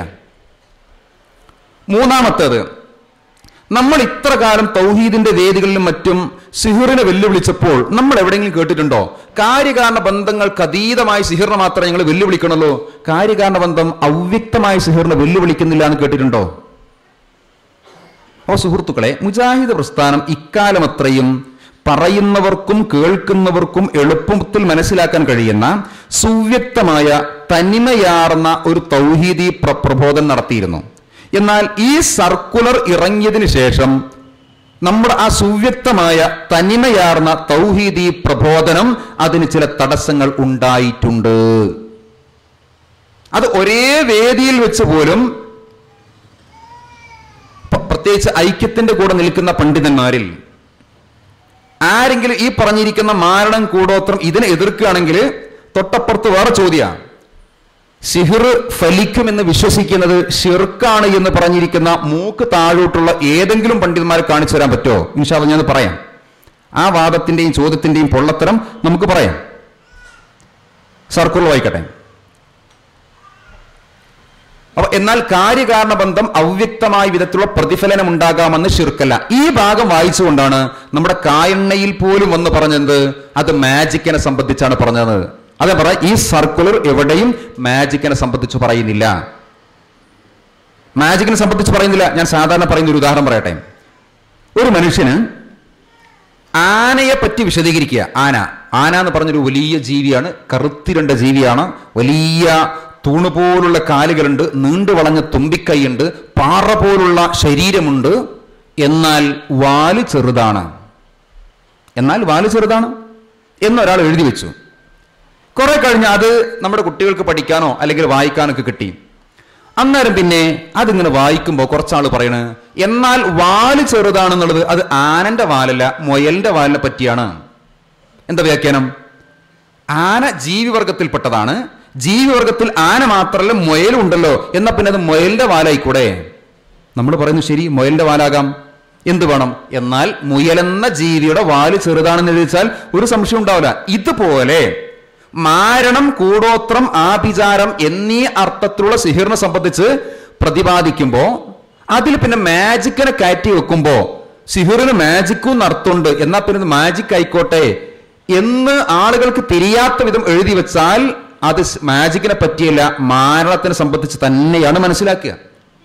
അല്ലെങ്കിലും കൂട്ടരെ ആലോചിച്ച് നോക്കൂ, ഇതിപ്പോ നമ്മൾ പറയാൻ തുടങ്ങി കാലെത്രയായി?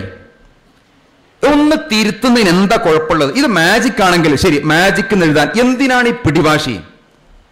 ഈ പിടിവാശി എന്തിനാണ്? ആദർശത്തിന്റെ മേഖലയിൽ ഒരു വ്യക്തത വരുത്തൂ, അത് രണ്ടും കൂടെ കൂട്ടിയിട്ട് ജനങ്ങൾക്കിടയിൽ അവ്യക്തത ഉണ്ടാക്കല്ലേ എന്ന് നമ്മൾ പറയുമ്പോ എന്നാ പിന്നെ ശരി ഒന്ന് തിരുത്താം എന്ന് ചിന്തിക്കുന്നതിന് പകരം അതിൽ ഒരക്ഷരം പോലും മാറ്റൂല എന്നാണ് ഈ അടുത്ത് വരെ അവിടെ നിന്നുണ്ടായ പ്രതികരണം. ഇനി മറ്റൊരു വിഷയം എന്താ അറിയോ? ഇത് മാജിക് ആണെന്ന് ആരെ പറയുന്നുള്ളൂ? ഇത് മാജിക് ആണ് എന്നിപ്പോ ഐക്യത്തിൽ ഒട്ടിച്ചേർന്ന് നിൽക്കുന്ന നമ്മുടെ കൂട്ടത്തിൽ ഉണ്ടായിരുന്ന ചില പണ്ഡിതന്മാർ അവർ മാത്രമേ ഇത് മാജിക് ആണെന്ന് പറയുന്നുള്ളൂ. എന്നാൽ CD ടവറിൽ ഔദ്യോഗിക വിഭാഗത്തിന്റെ പണ്ഡിതന്മാർ അവർ വ്യക്തമായി പറഞ്ഞു ഇത് മാജിക് അല്ല. ബഹുമാന്യനായ ഹനീഫ് കായക്കൊടി ഒരു 1.5 ആഴ്ച മുൻപ് അദ്ദേഹം ഈ വിഷയത്തിൽ വാട്സപ്പിൽ അദ്ദേഹത്തിന്റെ ഒരു ടെക്സ്റ്റ് മെസ്സേജ് വന്നിരുന്നു. ഒരു ലേഖനവുമായി ബന്ധപ്പെട്ട വിഷയത്തിന്റെ അവസാനത്തിൽ നമ്മൾ പലരും വായിച്ചിട്ടുണ്ടാവും. എന്താ പറയുന്നത്? ഈ ഭാഗം മാജിക് ആണ് എന്ന് ചില ആളുകൾ വിശദീകരിക്കുന്നുണ്ട്, അത് അവർക്ക് സംഭവിച്ച അബദ്ധമാണ്. കാരണം ഇതിൽ തന്നെ എന്ത് പറയുന്നുണ്ട്? നാം ചർച്ച ചെയ്യുന്നത് മാരണം, കൂടോത്രം, ആഭിചാരം എന്നീ അർത്ഥത്തിലുള്ള സിഹിറിനെ സംബന്ധിച്ചാണ് എന്ന് പറയുന്നുണ്ടല്ലോ. അപ്പൊ ഇത് എന്താണ്? മാജിക് അല്ല, മരുന്നുമല്ല എന്ന് വളരെ കൃത്യമായി അദ്ദേഹം പറയുന്നുണ്ട്. അപ്പൊ ഇനി എന്താ? കായെണ്ണയിലൊക്കെ വന്നിട്ട് ഇത് മാജിക് ആണെന്ന് വിശദീകരിച്ചു പോയ പണ്ഡിതന്മാർ ഇനി എന്താ പറയുക? ഒരേ ഐക്യ കമ്മിറ്റിയിൽ നിൽക്കുന്ന ആളുകൾ ഒരാളത് മാജിക് ആണെന്ന് പറയുന്നു, വേറെ ആൾ പറയുന്നത് ഈ മാജിക് എന്ന് പറഞ്ഞ് നിങ്ങൾക്ക് പറ്റിയ അബദ്ധമാണ്, ഇത് മാജിക് ഒന്നല്ല, അത് ഈ പറഞ്ഞ മാരണം തന്നെയാണ്. ഇനി വേറെ വിഷയം എന്താ പറയുക? എന്തിനാണ് ഇവരിത് ഈ പറഞ്ഞ രൂപത്തിൽ കാര്യകാരണ ബന്ധം അവ്യക്തമായ വിധത്തിൽ സിഹിർ ഫലിക്കുന്നത് ശിർക്കാണെന്ന് വിശ്വസിക്കേണ്ടെന്ന് പറയാൻ കാരണം പറയോ? അതിനൊരു കാരണമുണ്ട്. ആ കാരണം നബി സല്ലല്ലാഹു അലൈഹി വസല്ലമക്ക് സിഹിർ ഫലിച്ചു എന്നൊരു വിശ്വാസം ഉണ്ടല്ലോ. ഇമാം ബുഖാരി ഉദ്ധരിച്ചിരിക്കുന്ന ഹദീസുണ്ട് സിഹിറുമായി ബന്ധപ്പെട്ട്. അപ്പൊ നമ്മൾ നബിക്ക് സിഹിർ ഫലിച്ചിട്ടില്ല എന്ന് വിശ്വസിക്കുകയാണെങ്കിൽ ഹദീസിനെ തള്ളേണ്ടി വരും. ആ ഹദീസിൽ എന്താ പറഞ്ഞത്? ഹദീസിൽ പറഞ്ഞത് മദീനയിലുള്ള ലബീദ് ബിൻ ആസം, എവിടെയോ ഉള്ള ലബീദ് ബിൻ ആസം എന്ന് പറയുന്ന ഒരു ജൂതൻ മദീനയിൽ തന്നെ എവിടെയോ ഉള്ള ഒരു ദർവാൻ എന്ന് പറയുന്ന കിണറിൽ എന്തല്ലോ സിഹിർ ചെയ്തിട്ട്, എന്തെല്ലാം സിഹിർ ചെയ്ത്? മുടിക്കെട്ട്, അതുപോലെ തന്നെ ചീർപ്പ്, ഈത്തപ്പനയുടെ കൂമ്പാള, ഈ പറഞ്ഞ വസ്തുക്കളിൽ സിഹിർ ചെയ്ത് മദീനയിലെ ദർവാൻ കിണറിൽ കൊണ്ടുപോയി ഇട്ടു.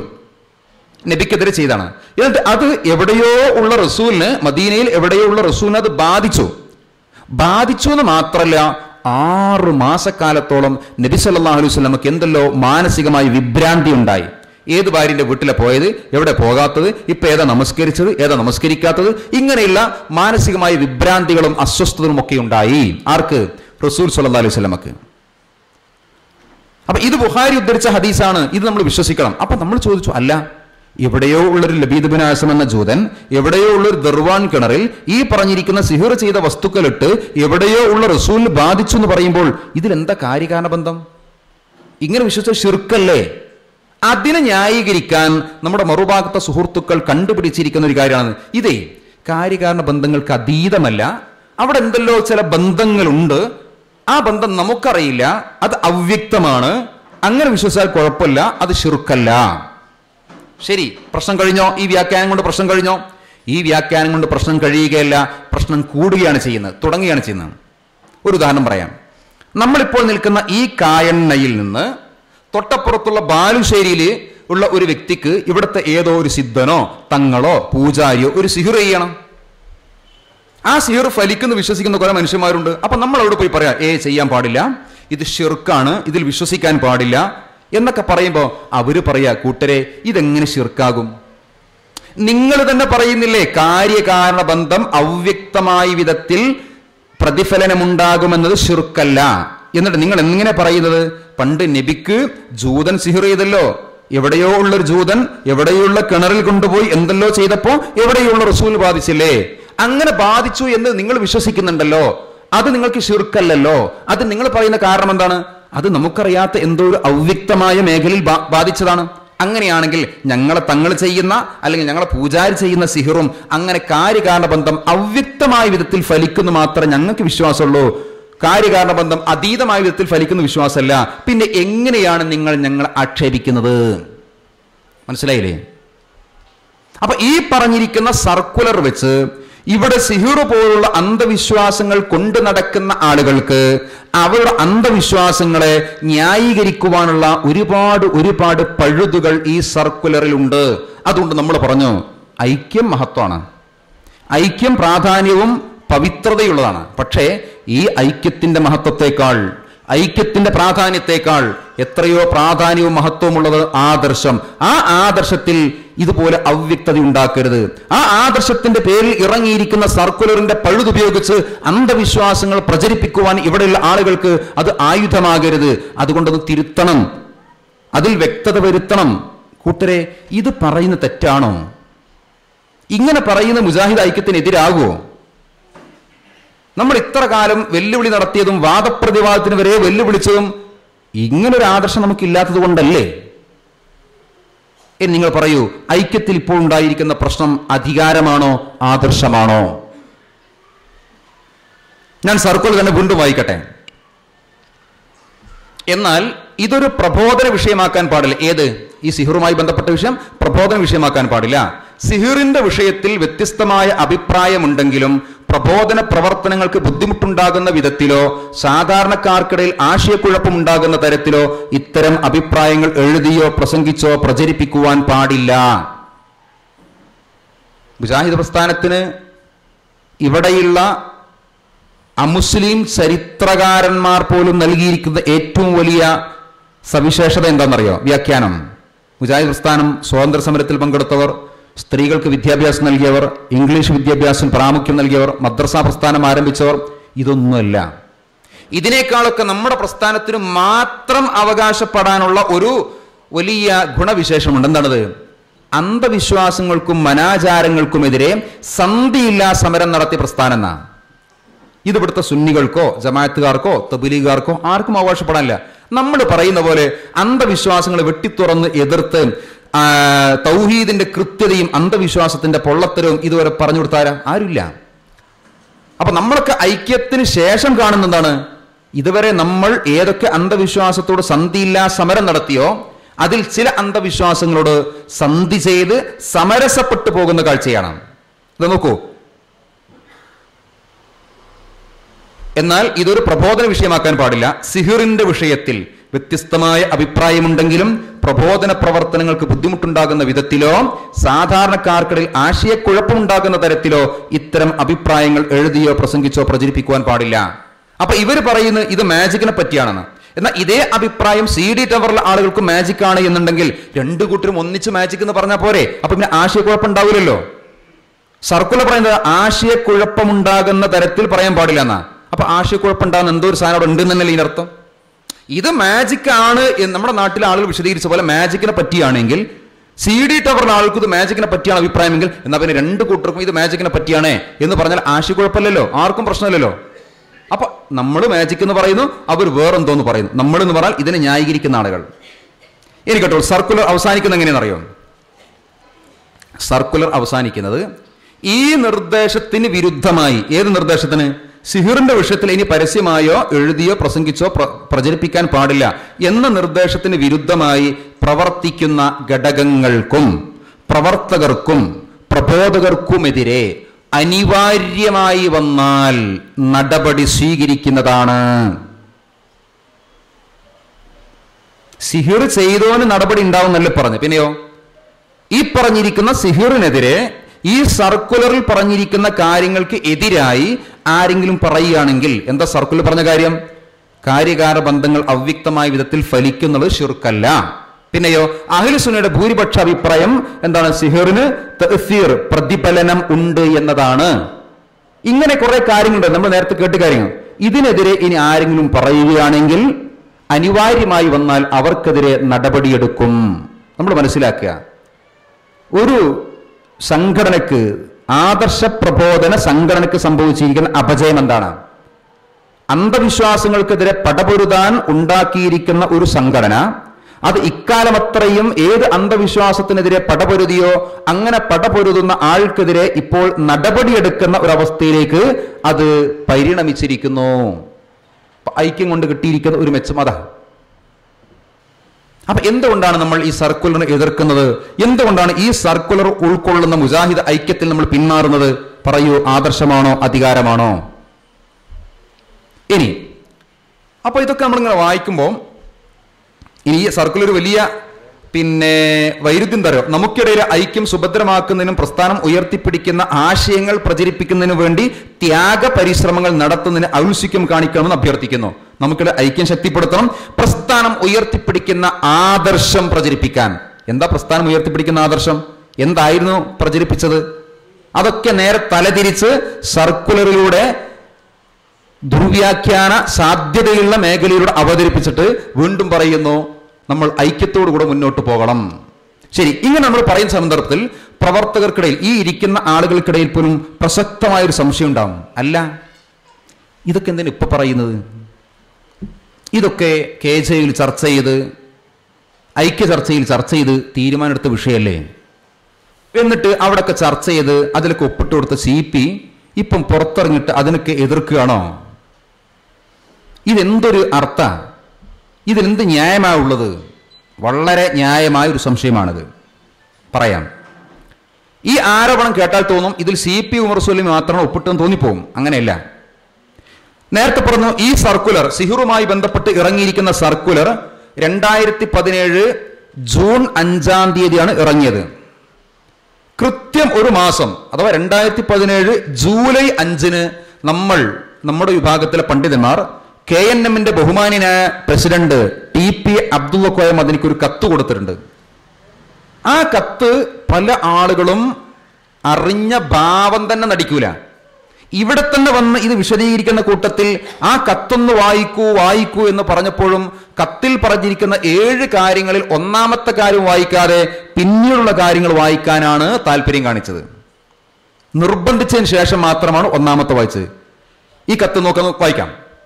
ബഹുമാനപ്പെട്ട KNM president Janab TP Abdulla Koya Madani അവർക്ക്, മാന്യരെ അസ്സലാമു അലൈക്കും, ക്ഷേമം നേരുന്നു എന്ന് പറഞ്ഞിട്ട് ഈ കത്തിന്റെ ആദ്യ ഭാഗത്ത് പറയുന്നത് ഐക്യത്തിന്റെ മഹത്വവും ഐക്യത്തിന്റെ പ്രാധാന്യവും ഒക്കെ പറയുന്നത്. രണ്ടാമത്തെ ഭാഗത്ത് പറയുന്നത് ഐക്യം ഉണ്ടായിട്ടുണ്ടെങ്കിലും ഐക്യത്തിന്റെ ഇടയിൽ ചില പ്രതിസന്ധികളും പ്രശ്നങ്ങളും ഒക്കെ നിലനിൽക്കുന്നുണ്ട്. അതാണ് രണ്ടാമത്തെ ഭാഗത്ത്. അതിനുശേഷം കത്തിൽ പറയുന്ന എന്താണ്? ശരി, ഈ പ്രശ്നങ്ങൾ പരിഹരിക്കാൻ ചില നിർദ്ദേശങ്ങൾ, 7 നിർദ്ദേശങ്ങൾ, ആദർശപരമായും സംഘടനാപരമായുമുള്ള 7 നിർദ്ദേശങ്ങൾ പറയുന്നുണ്ട്. ആ നിർദ്ദേശങ്ങൾ ഒന്നാമത്തത് നമ്മുടെ ഈ ആദർശവുമായി ബന്ധപ്പെട്ട വിഷയം വായിക്കാം, ഒന്ന് കേൾക്കുക. അതിന്റെ പ്രധാനപ്പെട്ട വായിക്കാം.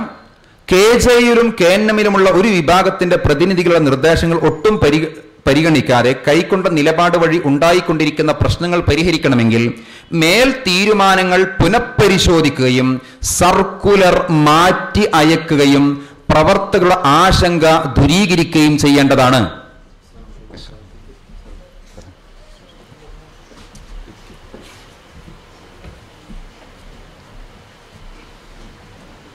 ഇൻഷാ അല്ലാഹ് ഞാൻ പെട്ടെന്ന് അവസാനിപ്പിച്ച് മൗലവിന്റെ സംസാരം നമുക്ക് കേൾക്കാം.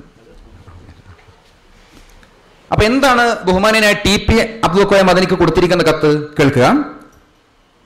ഈ സർക്കുലർ വഴി ഉണ്ടായിരിക്കുന്ന KJയിലും KNM-ലുമുള്ള ഒരു വിഭാഗത്തിന്റെ പ്രതിനിധികളുടെ നിർദ്ദേശങ്ങൾ ഒട്ടും പരിഗണിക്കാതെ കൈക്കൊണ്ട നിലപാട് വഴി ഉണ്ടായിക്കൊണ്ടിരിക്കുന്ന പ്രശ്നങ്ങൾ പരിഹരിക്കണമെങ്കിൽ, അപ്പൊ കുറെ പ്രശ്നങ്ങളുണ്ട്, അതൊക്കെ പരിഹരിക്കണമെങ്കിൽ മേൽ തീരുമാനങ്ങൾ പുനഃപരിശോധിക്കുകയും സർക്കുലർ മാറ്റി അയക്കുകയും പ്രവർത്തകരുടെ ആശങ്ക ദൂരീകരിക്കുകയും ചെയ്യേണ്ടതാണ്. ഇതൊരു വെറുതെ പറയുന്നല്ല. പിന്നെയോ ഇതൊരു ശക്തമായ ആവശ്യമായി ഉന്നയിക്കുകയാണ്. അപ്പൊ ഈ ഒപ്പിട്ടിരിക്കുന്ന വ്യക്തികളും പണ്ഡിതന്മാരും തന്നെ എന്ത് ചെയ്തു? ഈ സർക്കുലർ മാറ്റി അയക്കണം, അത് പ്രവർത്തകർക്ക് ആശങ്കയുണ്ടാക്കുന്നുണ്ട്, ആദർശപരമായ പ്രശ്നം ഉണ്ട്, ആശങ്കയുണ്ടാക്കുന്നുണ്ട്, പ്രവർത്തകർക്ക് അതുകൊണ്ട് പ്രശ്നമുണ്ട്, അതുകൊണ്ട് എന്ത് വേണം? ഈ സർക്കുലർ മാറ്റി അയക്കണമെന്ന് വളരെ വ്യക്തമായി ശക്തമായ രൂപത്തിൽ ആവശ്യപ്പെട്ടുകൊണ്ട് കത്ത് കൊടുത്തു. ആർക്ക്? TP അബ്ദുൽ ഖായം മദനിക്ക്. ആരൊക്കെയാ കത്ത് കൊടുത്തത്? വായിക്കാം. അതിൽ ഒപ്പിട്ടത് ബഹുമാന്യനായ CP Umar Sullami, M Salahuddin Madani, A Asghar Ali, professor NV Abdurahman, Muhammad Hashim Alappuzha, doctor PP Abdul Haq, Abdul Latheef Karimbilakkal, doctor Hussain Madavoor. ഈ 8 നേതാക്കന്മാരും പണ്ഡിതന്മാരുമായിരിക്കുന്ന ആളുകൾ അവരാണ് എന്താക്കുന്നത്? ഈ സർക്കുലർ മാറ്റണം, അത് തിരുത്തി അയക്കണം, പ്രവർത്തകരുടെ ആശങ്ക ദൂരീകരിക്കണം എന്ന് പറഞ്ഞ് കത്ത് കൊടുക്കുന്നത്. പക്ഷെ ഈ കത്തിനെ പറ്റി ആരും പറയില്ല. ഇത് പറയുന്നത് പോലും ചില ആൾക്ക് ഇഷ്ടമില്ല. എന്നിട്ട് ചോദിക്കും, CP ഒപ്പിട്ടില്ലേ, ഒപ്പിട്ടിട്ട് പിന്നെ പിന്മാറോ? ഇപ്പൊ നിങ്ങൾ പറയൂ CP മാത്രമാണ് പിന്മാറിയത്. അല്ല, ഇത് തിരുത്തണം എന്ന് പറയുന്നതിലൂടെ ഈ പറഞ്ഞിരിക്കുന്ന പണ്ഡിതന്മാരൊക്കെ ഒപ്പിന്ന് പിന്മാറിയില്ലേ? ഒരു കാര്യം കേട്ടോളൂ. ഈ കത്തിന്റെ അവസാനത്തിൽ പറഞ്ഞെന്നറിയോ? മുകളിൽ നിർദ്ദേശിച്ച കാര്യങ്ങളിൽ കാലതാമസം വരാതെ അനുകൂലമായ തീരുമാനമെടുത്ത് 2017 ഓഗസ്റ്റ് 31-നകം രേഖാമൂലം നൽകണമെന്നും അല്ലാത്ത പക്ഷം അനിവാര്യമായ അനന്തര നടപടികളിലേക്ക് എത്തിപ്പെടാൻ ഞങ്ങൾ നിർബന്ധിതരാവുമെന്നും അറിയിക്കുന്നു. എന്താ പറഞ്ഞത്? നമ്മൾ നേരെ കുറെ കാര്യങ്ങൾ സർക്കുലർ തിരുത്തണം എന്നൊക്കെ പറഞ്ഞുള്ള കുറെ കാര്യങ്ങൾ ആവശ്യപ്പെട്ടല്ലോ. ഈ കത്തിൽ മുകളിൽ നിർദ്ദേശിച്ച കാര്യങ്ങളിൽ കാലതാമസം വരാതെ അനുകൂലമായ തീരുമാനമെടുത്ത് 2017 ഓഗസ്റ്റ് 31-നുള്ളിൽ ഞങ്ങൾക്ക് മറുപടി കിട്ടണം. കത്ത് കൊടുക്കുന്നത് 2017 ജൂലൈ 5, ജൂലൈ മാസമുണ്ട്, ഓഗസ്റ്റ് മാസം, 2 മാസം കാലാവധിയുണ്ട്. ഇങ്ങനെ ഓഗസ്റ്റ് 31-ൽ ഞങ്ങൾക്ക് മറുപടി കിട്ടണം. അല്ലാത്ത പക്ഷം എന്തുണ്ടാവുമെന്നറിയോ? അല്ലാത്ത പക്ഷം അനിവാര്യമായ അനന്തര നടപടികളിലേക്ക് എത്തിപ്പെടാൻ ഞങ്ങൾ നിർബന്ധിതരാകും. എന്താ ഈ അനിവാര്യമായ അനന്തര നടപടി എന്ന് പറഞ്ഞാൽ? എന്താ ഈ അനിവാര്യമായ അനന്തര നടപടി എന്ന് പറഞ്ഞാൽ? CD ടവറുള്ള ആരെങ്കിലും ജയിലിൽ കൊണ്ടു നടക്കുന്ന അതൊന്നല്ലോ. അനിവാര്യമായ അനന്തര നടപടി എന്ന് പറഞ്ഞാൽ ഇതാ, നമ്മളിപ്പോൾ ഐക്യപ്പെട്ടിട്ടേ ഉള്ളൂ. ഈ പറഞ്ഞ സർക്കുലർ ആദർശപരമായും മറ്റു സംഘടനാപരമായും ഒക്കെ പ്രശ്നങ്ങൾ പരിഹരിക്കാൻ ഈ സമയം നിങ്ങൾ ഉപയോഗപ്പെടുത്തുന്നില്ലെങ്കിൽ ഞങ്ങൾ അനിവാര്യമായ അനന്തര നടപടിയെടുക്കുന്ന ഞങ്ങൾ ഈ ഐക്യത്തിൽ നിന്ന് മാറി നിൽക്കും. വളരെ വ്യക്തമായി നമ്മൾ പറഞ്ഞിട്ടുണ്ട്. ഇന്ന് കാണുന്ന രൂപത്തിലുള്ള പ്രവർത്തനം അത് നമ്മൾ ആരെയും അറിയിക്കാതെ ചെയ്തൊന്നുമില്ല. അനിവാര്യമായ അനന്തര നടപടി എടുക്കുന്നവർ ഞങ്ങൾ ഈ ഐക്യത്തിൽ നിന്ന് പിന്മാറും, രേഖാമൂലം അറിയിച്ചിട്ടുണ്ട്. നിങ്ങൾക്ക് കേൾക്കണോ? 2017 ഓഗസ്റ്റ് 31 കഴിഞ്ഞു, മറുപടി കിട്ടിയില്ല.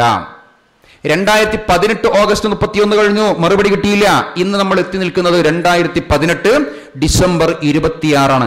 ഈ സമയം വരെയും അതിന് മറുപടി കിട്ടിയില്ല. ഇല്ലെന്ന് മാത്രല്ല, ഇങ്ങനെ ഒരു നമ്മുടെ മർക്കസ് ദൈവയിൽ വിളിച്ചു നിർത്തിയിരിക്കുന്ന യോഗവും തീരുമാനവും ഒക്കെ ആയി ഇത് TP അബ്ദുൽ ഖായം മദനിക്ക് കൊടുക്കണം എന്നൊക്കെ ചർച്ച ചെയ്ത മീറ്റിംഗിൽ ബഹുമാന്യരായ നമ്മുടെ ഹുസൈൻ മടവൂറിനെ പോലുള്ള നേതാക്കന്മാർ പറഞ്ഞെന്തറിയോ? ഞങ്ങളിത് കൊടുക്കും, കൊടുത്തിട്ട് ഇതിന് മറുപടിയില്ല, പ്രതികരണമില്ലെങ്കിൽ ഞങ്ങൾ അവിടെ നിന്ന് ഇറങ്ങി ഇങ്ങോട്ട് പോരും. എവിടുന്ന്? CD ടവറിന്ന് ഇറങ്ങിപ്പോരും എന്ന് പറഞ്ഞാൽ ഐക്യത്തിൽ ഞങ്ങൾ പിന്മാറും. ബഹുമാന്യനായ മടവൂർ സാഹിബൊക്കെ മർക്കസ് ദയിൽ വിളിച്ചു ചേർത്ത് ഇത് ചർച്ച ചെയ്യുന്ന യോഗത്തിൽ പറഞ്ഞിരിക്കുന്ന കാര്യമാണ്. ഇത് കൊടുക്കും, ഇതിന് മറുപടി ഇല്ലെങ്കിൽ ഞങ്ങൾ ഇറങ്ങി വരും. പക്ഷേ ബഹുമാന്യനായ മടവൂർ സാഹിബൊക്കെ ഇപ്പോഴും അവിടെ തന്നെ സജീവമായി നിൽക്കുക. അപ്പൊ അദ്ദേഹമാണ് വിശദീകരിക്കേണ്ടത്. അദ്ദേഹം പോലും എഴുതി ഒപ്പിട്ട് കൊടുത്തിരിക്കുന്ന ഈ കത്തിന് വല്ല മറുപടി ഉണ്ടായിട്ടുണ്ടോ? ഈ സിഹറുമായി ബന്ധപ്പെട്ട വിവാദ സർക്കുലർ തിരുത്തിയിട്ടുണ്ടോ? അപ്പൊ ആരാ കൂട്ടെ ഐക്യം പൊളിച്ചത്? ഇങ്ങനെയെല്ലാം നമ്മൾ കൃത്യമായി എഴുതി കൊടുത്തിരിക്കുന്ന ഒരു കത്തുണ്ടായിരിക്കെ എന്തുകൊണ്ട് ആ സർക്കുലർ ഒരു തിരുത്തു വരാത്ത? ആരാ പിടിവാശി നടത്തുന്നത്? ആർക്കാ പിടിവാശിയുള്ളത്? അപ്പൊ നമ്മുടെ അധികാരക്കൊതിയാണോ? അതും പറയാം. ബഹുമാന്യനായ CP ഉമർ സുല്ലമി മുജാഹിദ് പ്രസ്ഥാനം ഐക്യപ്പെട്ടതിനു ശേഷം അദ്ദേഹത്തിന് ലഭിച്ചിരിക്കുന്ന അധികാരം എന്താണ്? നമ്മുടെ പണ്ഡിത സഭയുടെ വർക്കിംഗ് പ്രസിഡന്റ്, ഉന്നതമായ സ്ഥാനമാണ്. അബ്ദുൽ ലത്തീഫ് കരിമ്പിലാക്കൽ, അദ്ദേഹത്തിന് ലഭിച്ച സ്ഥാനം എന്താണ്? ഐക്യ മുജാഹിദ് പ്രസ്ഥാനത്തിന്റെ KNM-ന്റെ സംസ്ഥാന സെക്രട്ടറിമാരിൽ ഒരാൾ. അഥവാ അബ്ദുറഹ്മാൻ സലഫിക്ക് ഏത് സെക്രട്ടറി പദവിയാണോ അതിന് സമാനമായ സെക്രട്ടറി പദവി. ബഹുമാനായ ഡോക്ടർ ജാബിർ അമാനി ഐക്യ മുജാഹിദ് പ്രസ്ഥാനത്തിലെ ISM-ന്റെ സംസ്ഥാന ജനറൽ സെക്രട്ടറിയാണ്. ഫൈസൽ നന്മണ്ട ഐക്യ ISM-ന്റെ സംസ്ഥാന ട്രഷററാണ്. ഡോക്ടർ ഫുക്കാർ അലി, ഇസ്മായിൽ കരിയാട്, ഷാനിഫ് വാഴക്കാട്, നസീർ ചെറുവാടി, ഡോക്ടർ ലബീദ് അരീക്കോട്, അബ്ദുൽ ജലീൽ മദിനി വയനാട് തുടങ്ങിയിരിക്കുന്ന ആളുകളൊക്കെ ഐക്യ ISMന്റെ സംസ്ഥാന ഭാരവാഹികളാണ്. ഈ സംസാരിക്കുന്ന എനിക്കുണ്ട് പദവി ഐക്യ ISMന്റെ സംസ്ഥാന വൈസ് പ്രസിഡന്റാണ്. ഇതൊക്കെ ഒരു നിസ്സാര പദവിയാ? നമ്മുടെ പ്രായത്തിലും നമ്മുടെ യോഗ്യതയും ഒക്കെ വെച്ച് നോക്കുമ്പോൾ നമുക്ക് ലഭിക്കാവുന്നതിനേക്കാൾ എത്രയോ ഉയർന്ന പദവികൾ ലഭിച്ചത്. അപ്പം പറയൂ, ഇത് പദവി കിട്ടാത്തതുകൊണ്ടാണ് ഈ പ്രശ്നം? അധികാരം കിട്ടാത്തതുകൊണ്ടാണ് പ്രശ്നം? അല്ല, നമുക്ക് അധികാരം കിട്ടിയിട്ടില്ല അതുകൊണ്ടാണ് പ്രശ്നം എന്ന് പറയുന്ന ആരോപിക്കുന്ന ആളുകൾക്ക് ലഭിച്ചതിനേക്കാൾ വലിയ പദവിയാണ് നമുക്ക് കിട്ടിയത്. ഇനി വേറൊരു കാര്യം, ഈ കിട്ടിയിരിക്കുന്ന പദവിയും അധികാരമൊക്കെ ഉപയോഗിച്ച് നമ്മൾ CD ടവർ തന്നെ ഇരിക്കുകയാണെങ്കിൽ ഇനിയും ഒരുപാട് അവസരങ്ങൾ, ഒരുപാട് ചാൻസുകൾ നമ്മളെ തേടി വരൂലേ? തീർച്ചയായിട്ടും വരും. അപ്പൊ അതൊന്നും അറിയാത്തതുകൊണ്ടല്ല, പദവി കിട്ടാത്തത് കൊണ്ടല്ല, അധികാരം ലഭിക്കാത്തത് കൊണ്ടല്ല, ആദർശപരമായി നേരത്തെ നമ്മൾ സർക്കുലറിൽ പറഞ്ഞിരിക്കുന്ന വിഷയം ഇവിടെ നിലനിൽക്കുന്നു എന്നുള്ളതാണ് നമ്മളൊക്കെ ഇങ്ങനെ മാറി ചിന്തിക്കാനും മറ്റൊക്കെ കാരണം. നമുക്ക് അബദ്ധം പറ്റിയിട്ടുണ്ട്, നമ്മളത് നിഷേധിക്കുന്നൊന്നുമില്ല. ഐക്യ ചർച്ചയിലും മറ്റുള്ള ചില സന്ദർഭത്തിലൊക്കെ വലിയ അബദ്ധം പറ്റിയിട്ടുണ്ട്. എന്തിനാ നമുക്ക് പറ്റിയ അബദ്ധത്തെ ന്യായീകരിക്കാൻ നമ്മൾ മെനക്കെടുന്ന്? ന്യായീകരിക്കേണ്ടതൊന്നുമില്ല. ഇവിടെ വിഷയം എന്താ അറിയോ? സംഭവിച്ചു പോയിരിക്കുന്ന, പറ്റിപ്പോയിരിക്കുന്ന അബദ്ധത്തിൽ കാലാകാലം ഉറച്ചു നിൽക്കണോ? അതല്ല, ഇത് അബദ്ധമാണ്, ശരിയല്ല എന്ന് ബോധ്യപ്പെടുമ്പോൾ അതിൽ പിന്മാറണോ? വലം യുസിറു അലാ മാ ഫഅലു വഹും യഅലമൂൻ. അറിഞ്ഞുകൊണ്ട് സംഭവിച്ചു പോയിരിക്കുന്ന അബദ്ധത്തിൽ വീണ്ടും അറിഞ്ഞുകൊണ്ട് തന്നെ അതിൽ ഉറച്ചു നിൽക്കില്ല. അതാണ് അള്ളാഹു ഇഷ്ടപ്പെടുന്ന ഒരു വിഭാഗത്തിന്റെ അടയാളമായി സൂറത്തു ആലി ഇമ്രാനിൽ പറഞ്ഞത്. അപ്പൊ ഇനി സംഘടനാ സംബന്ധമായ ചർച്ചകളിലും ഐക്യ ചർച്ചകളിലും മറ്റൊക്കെ നിങ്ങൾ പോയില്ലേ, പങ്കെടുത്തില്ലേ, ഇന്നത് സംഭവിച്ചില്ലേ, നമ്മൾ അതിനൊന്നും ന്യായീകരിക്കാനേ നിൽക്കുന്നില്ല. അതൊക്കെ അതിന്റെ സാങ്കേതിക വശങ്ങളാണ്. ഈ സാങ്കേതിക വശങ്ങളിൽ ഒരുപാട് പ്രശ്നം സംഭവിച്ചിട്ടുണ്ട്. അതുകൊണ്ടാണ് ഇതുപോലത്തെ സർക്കിളൊക്കെ ഇറങ്ങുന്നത്. അത് സംഭവിച്ചു എന്നുള്ളത് ബോധ്യപ്പെടുകയും അത് തിരുത്തണമെന്ന് രേഖാമൂലം എഴുത്തു കൊടുക്കുകയും ചെയ്തിട്ട് അതിന് ഇതുവരെയും പ്രതിവിധിയില്ലാതിരിക്കുന്നു എന്നുള്ളതാണ് ഈ പ്രശ്നം ഐക്യത്തെ ഈ കാണുന്ന രൂപത്തിൽ വഷളാക്കുവാൻ, ഐക്യത്തെ പ്രതിസന്ധിയിലെത്തിക്കുവാനുള്ള ഏറ്റവും പ്രധാനപ്പെട്ട കാരണം. ഞാൻ അവസാനിപ്പിക്കുക, 1-2 കാര്യങ്ങൾ പറയട്ടെ. പിന്നെ നമ്മളെ പറ്റിയുള്ള ഒരു ആരോപണം എന്താണെന്നറിയോ? നമ്മൾ പണ്ഡിതന്മാരെ മുശ്രിക്കാക്കുന്നു എന്നാണ്. ആരെ നമ്മൾ മുശ്രിക്കാക്കിയത്? ഇമാം ബുഖാരിയുടെ പേരിൽ ശിർക്ക് ആരോപിക്കുന്നു. ഈ ആരോപണം നമ്മൾ കേൾക്കാൻ തുടങ്ങിയിട്ട് കാലത്രായി? കേരളത്തിൽ മുജാഹിദ് പ്രസ്ഥാനം പ്രവർത്തിക്കാൻ തുടങ്ങിയ 1-ാം തീയതി മുതൽ നമ്മൾ കേൾക്കാൻ തുടങ്ങിയിരിക്കുന്ന ആരോപണമാണ്. എന്ത്? മുജാഹിദുകൾ പണ്ഡിതന്മാരെ മുശ്രിക്കാക്കുന്നു, കാഫിറാക്കുന്നു. ആരെ ഈ ആരോപണം ഉന്നയിച്ച എത്ര കാലം? നമ്മുടെ ബഹുമാന്യരായ സുന്നി സുഹൃത്തുക്കൾ. അവർ പറഞ്ഞെന്തറിയോ? ഞങ്ങളെ ഷാഫി ഇമാമിനെ നിങ്ങൾ തള്ളിയില്ലേ? ഷാഫി ഇമാമിന് തിരിയാത്ത കിതാബാ നിങ്ങളെ മുജാഹിദ് മൗലവിമാർക്ക് തിരിഞ്ഞത്? ഷാഫി ഇമാമിന്റെ മദ്ഹബിലെ ചില കിതാബുകൾ വന്നിരിക്കുന്ന ഇബാറത്തുകൾ ഉദ്ധരിച്ചുകൊണ്ടാണ് സുന്നി സുഹൃത്തുക്കൾ അവർ ചെയ്യുന്ന ബിദ്അത്തുകൾക്ക്, അനാചാരങ്ങൾക്ക് തെളിവ് പറയാറുണ്ടായിരുന്നത്. അന്നേരം നമ്മൾ എന്താ ചെയ്തത്? ഇതിനിപ്പം നമ്മൾ എതിർത്താൽ ഷാഫി ഇമാമിനെ നമ്മൾ മുശ്രിക്കാക്കും, അല്ലെങ്കിൽ ഷാഫി ഇമാമിനെ ബിദ്അത്ത് ചെയ്ത ആളായി, വലാലത്തിൽപ്പെട്ട ആളായി നമ്മൾ പറയേണ്ടി വരും എന്ന് വിചാരിച്ച് പറയേണ്ടെന്നോ? ഇല്ല.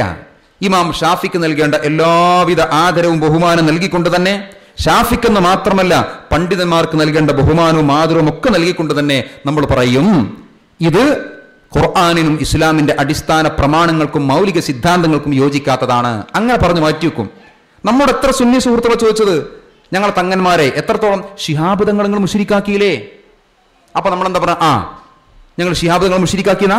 നമ്മൾ ഇതുവരെയും വ്യക്തികളെ മുശ്രിക്കാക്കലോ കാഫിറാക്കലോ അവരെ പേരിൽ കുഫ്ർ ആരോപിക്കലോ നമ്മുടെ നിലപാടല്ലേ? അല്ല. ഇതേ വിഷയമാണ് സിഹുറുമായി ബന്ധപ്പെട്ട ഇമാം ബുഖാരിയുടെ ഹദീസിന്റെ വിഷയത്തിൽ നമ്മൾ നിലകൊണ്ടത്. ഒരിക്കൽ നമ്മൾ ഇമാം ബുഖാരിയുടെ പേരിൽ ശിർക്ക് ആരോപിക്കുകയോ കുഫ്ർ ആരോപിക്കുകയോ ചെയ്തിട്ടില്ല. നമ്മൾ ആലോചിക്കണം, മുജാഹിദ് പ്രസ്ഥാനം ഉണ്ടായ കാലം മുതൽ കേൾക്കാൻ തുടങ്ങിയിരിക്കുന്ന സുന്നി സുഹൃത്തുക്കൾ ഉന്നയിക്കുന്ന ഒരു ആരോപണം ഇന്നിപ്പോൾ ഐക്യത്തെ ബലപ്പെടുത്തുവാൻ വേണ്ടി, സാധാരണ പ്രവർത്തകരെ തെറ്റിദ്ധരിപ്പിക്കാൻ വേണ്ടി നമ്മൾ ഇമാമിയങ്ങളെ, മുഹദ്ദീസിങ്ങളെ പേരിൽ ശിർക്ക് ആരോപിക്കുന്നു, കുഫ്ർ ആരോപിക്കുന്നു എന്നാണ് പറയുന്നത്. അപ്പോൾ തെറ്റാണ്. പിന്നെ രണ്ടാമത്തെ ഒരു വിഷയം എന്താണെന്നറിയോ? രണ്ടാമത്തെ ഒരു കാര്യം പറയുന്നത്, പിന്നെ നിങ്ങൾ പറയുന്നതിൽക്കൊന്നല്ല, ഞങ്ങളൊക്കെ ഐക്യത്തിന് മുൻപ് പറഞ്ഞ പോലെ ആദർശം വെട്ടിത്തുറന്ന് പറയുന്ന ആളുകളാണ്. ഈ പറയുന്ന ബഹുമാനിരായ ഹുസൈൻ മടവൂരിനോ സലാഹുദ്ദീൻ മദനിക്കോ സലീം സുലമിക്കോ ഇവർക്കാർക്കും സിഹ്ർ ഫലിക്കുന്ന വിശ്വാസമല്ലല്ലോ. ഇവരൊക്കെ വേദിയിൽ വെച്ച് പറയുന്നുണ്ടല്ലോ. പിന്നെ എന്തിനാ പ്രശ്നം ഉണ്ടാക്കണത്? അതും ഒരു നല്ല സംശയമാണ്. എന്താ വിഷയം എന്നറിയോ? സംഘടനയുടെ ഔദ്യോഗികമായ നിലപാടായി ഒരു സർക്കുലർ ഇറങ്ങുകയും ആ സർക്കുലർ സിഹിറുമായി ബന്ധപ്പെട്ട വിഷയങ്ങൾ അവ്യക്തമായ രൂപത്തിൽ പരാമർശിക്കുകയും ചെയ്തിട്ട് ഇനി ഞങ്ങൾക്കാർക്കും അതിൽ വിശ്വാസമില്ല എന്ന് പറഞ്ഞാൽ അതെന്താണ്? ഈ പറയുന്നവരുടെ വ്യക്തിപരമായ നിലപാട് മാത്രമാണ്. സംഘടനാപരമായ നിലപാട് ഇവിടെ എഴുതി വെച്ചു. അപ്പൊ ഹുസൈൻ മടവൂർ അതിനെ എതിർക്കുന്നുണ്ടല്ലോ, എതിർക്കുന്നുണ്ടാകാം. അദ്ദേഹത്തിന്റെ വ്യക്തിപരമായ നിലപാടായിരിക്കും ഇത്. സംഘടനാപരമായി ഞാൻ KNMന്റെ വൈസ് പ്രസിഡന്റാണ്, ഞാൻ പ്രതിനിധാനം ചെയ്യുന്ന KNMന് ഇപ്പോൾ ഈ വാദമില്ല എന്ന് പറയാൻ അദ്ദേഹത്തിന് സാധിക്കുമോ? നമ്മൾ കൂടെ ഉണ്ടാകും. അവിടെ വിഷയം കിടക്കുന്നത് ഹുസൈൻ മടവൂർ സിഹിർ ചെയ്യുന്നോ സലാഹുദ്ദീൻ മദനി സിഹിർ ചെയ്യുന്നൊന്നും നമ്മൾ പറയുന്നില്ല, സിഹിറിൽ വിശ്വസിക്കുന്നു നമ്മൾ പറയുന്നില്ല. പിന്നെ എന്തേ പറയുന്നുള്ളൂ? ഇതുവരെയും നമ്മൾ വെട്ടിത്തുറന്ന് പറഞ്ഞിരിക്കുന്ന നിലപാട്, ഈ വിഷയത്തിലുള്ള നിലപാട് അത് മാറ്റുകയും സർക്കുലർ മുഖാന്തരം സംഘടനയുടെ ഔദ്യോഗിക നിലപാട് മറ്റൊന്നാക്കി തീർക്കുകയും ചെയ്തിട്ട് പിന്നെ ഞങ്ങൾക്ക് ആ നിലപാടില്ല എന്ന് പറഞ്ഞാൽ അത് വ്യക്തിപരമായ നിലപാട് മാത്രമാണ്. നമ്മൾ സുന്നികളുമായിട്ട് വാദപ്രയോഗം നടത്തുക. നമ്മൾ എന്താ വ്യവസ്ഥ എഴുതുക? ഹുസൈൻ മടവൂരിന്റെ അഭിപ്രായം അല്ലെങ്കിൽ ഹുസൈൻ മടവൂരിന്റെ ആദർശമാണോ? അല്ല, മുജാഹിദ് പ്രസ്ഥാനത്തിന്റെ ആദർശം, ഇന്ന ആദർശത്തിൽ വാദപ്രതിവാദം, അങ്ങനെയല്ലേ വ്യവസ്ഥ എഴുതാറുള്ളത്? അവിടെ പ്രശ്നം. അപ്പം ഹുസൈൻ മടവൂർ വിശ്വസിക്കുന്നില്ല, സലാഹുദ്ദീൻ മദനി വിശ്വസിക്കുന്നില്ല എന്ന് പറയുന്ന അർത്ഥമില്ല. അത് ഇപ്പോൾ തീർത്തും അവരുടെ വ്യക്തിപരമായ നിലപാടായി മാറിയിരിക്കുന്നു. അല്ലെങ്കിൽ അവർക്ക് പറയാൻ കഴിയണം, ഞങ്ങൾ ഉൾക്കൊള്ളുന്ന ഈ മുജാഹിദ് പ്രസ്ഥാനത്തിന് സംഘടനാപരമായി പ്രാസ്ഥാനികമായി ഈ നിലപാടില്ല എന്ന് പറയാൻ കഴിയണം. പിന്നെ ഒരു വിഷയം എന്താണെന്നറിയോ? പിന്നെ പറയുന്ന മറ്റൊരു ആരോപണം, സിഹിർ ചെയ്യുന്നത് ഹറാമാണ്, ശിർക്കാണ്. ഓക്കെ, എന്നാൽ സിഹിർ ഫലിക്കും എന്ന് വിശ്വസിക്കുന്നത് ശിർക്കാണ് എന്ന് മൂക്ക് താഴോട്ടുള്ള ഏതെങ്കിലും പണ്ഡിതൻ പറഞ്ഞിട്ടുണ്ടോ? ഇതെവിടെ പറഞ്ഞത്? സ്വകാര്യ പറയില്ല. 2 ആഴ്ച മുൻപ് കോഴിക്കോട് കടപ്പുറത്ത് നടത്തിയിരിക്കുന്ന ഉത്തരമേഖല ബഹുജന സംഗമത്തിൽ ബഹുമാന്യനായ ഒരു പണ്ഡിതൻ ഉച്ചത്തിൽ വിളിച്ചു ചോദിച്ച ചോദ്യമാണ്. എന്താ ചോദ്യം? സിഹിർ ഫലിക്കുമെന്ന് വിശ്വസിക്കുന്നത് ശിർക്കാണ് എന്ന് ആരെങ്കിലും പറഞ്ഞിട്ടുണ്ടോ? സിഹിർ ചെയ്യാനൊന്നും പാടില്ല, ചെയ്യുന്ന ഹറാമാണ്, ശിർക്കാണ്. എന്നാൽ ഒരാൾ ചെയ്യുന്നില്ല, അയാൾ എന്ത് വിശ്വസിക്കുന്നു? സിഹിർ കൊണ്ട് എന്തെങ്കിലുമൊക്കെ തഅ്സീർ, സ്വാധീനം ഉണ്ടാകാം എന്ന് വിശ്വസിക്കുന്ന ശിർക്കാണോ? ശരി, നമ്മൾ നേരത്തെ പറഞ്ഞ പോലെ ഈ ചോദ്യം ഇവിടെ കൊണ്ട് അവസാനിക്കൂല. ഈ ചോദ്യവും നമ്മുടെ നാട്ടിലുള്ള ഒരുപാട് അന്ധവിശ്വാസികൾക്ക് അവരുടെ അന്ധവിശ്വാസങ്ങൾ സ്ഥാപിക്കുവാനുള്ള ഒരു വലിയ പഴുതാണ് കൊടുക്കുന്നത്. എന്താണ്? സിഹിർ വിശ്വാസപരമായ കാര്യമാണ്, ശിർക്ക് വിശ്വാസപരമായ കാര്യമാണ്, ഉറുക്ക്, ഏലസ് ഇതൊക്കെ വിശ്വാസത്തെ ബാധിക്കുന്ന കാര്യമാണ്. ശരി, സിഹിറിന്റെ വിഷയത്തിൽ ചോദിച്ച ഇതേ ചോദ്യം നമുക്ക് ഈ വിശ്വാസപരമായ കാര്യത്തിലൊക്കെ മാറ്റി ചോദിക്കാം. എന്താണ് ചോദ്യം? സിഹിറിനെ പറ്റി ചോദിച്ചെന്താണ്? സിഹിർ ചെയ്യുന്നത് ഹറാമാണ്, ശിർക്കാണ്. എന്നാൽ സിഹിർ കൊണ്ട് എന്തെങ്കിലും എഫക്റ്റ്, തഅ്സീർ ഉണ്ടാകാമെന്ന വിശ്വാസം ശിർക്കാണോ?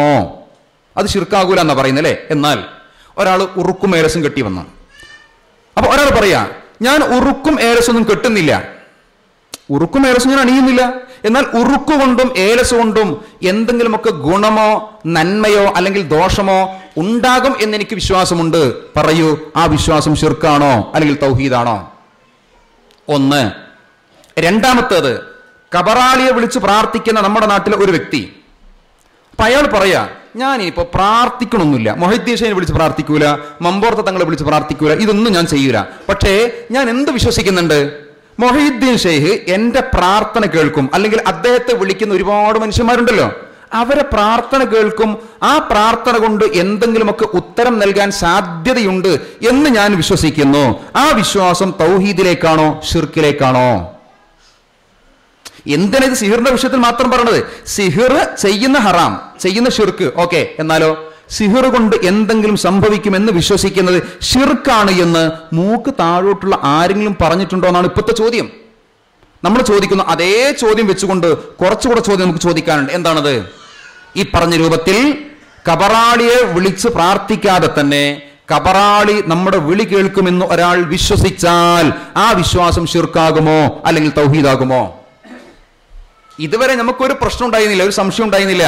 അത് ശിർക്കിലേക്കുള്ള വഴിയാണ്, ശിർക്കാണ്. തന്നെയല്ലോടെ മനസ്സിലാകാത്തൊരു വിഷയം എന്താ അറിയോ? ചെയ്താൽ ശിർക്കാകും, വിശ്വസിച്ചാൽ ശിർക്കാവൂല. ഇത് എവിടെ കിട്ടിയതാ? സിഹിർ ചെയ്യുന്നത് ശിർക്കാണ്, എന്നാൽ സിഹിർ ഫലിക്കുമെന്ന വിശ്വസം ശിർക്കല്ല. കൂട്ടരെ, ഈ വിശ്വാസമല്ലേ ശിർക്കായി മാറുന്നത്? അപ്പൊ ഇങ്ങനെ മുജാഹിദ് പ്രസ്ഥാനത്തിന്റെ ഇതുവരെ ഉണ്ടായിരുന്ന സുവ്യക്തമായ ലളിതമായ ആദർശത്തെ പലതും പറഞ്ഞ് പലപ്പോഴായി ദുർവ്യാഖ്യാനിക്കുമ്പോൾ അതിന്റെ ഫലമായി സംഭവിക്കുന്ന എന്താണ്? അന്ധവിശ്വാസങ്ങൾക്കെതിരെ പടപൊരുതി ഒരു നൂറ്റാണ്ട് കൊണ്ട് നാം ഇവിടെ ഉണ്ടാക്കിയിരിക്കുന്ന തനിമയാർന്ന വ്യക്തതയുള്ള തൗഹീദിൽ പല നിലക്കും മായം ചേരുന്നു. മറ്റൊരു ആരോപണം എന്താണെന്നറിയോ?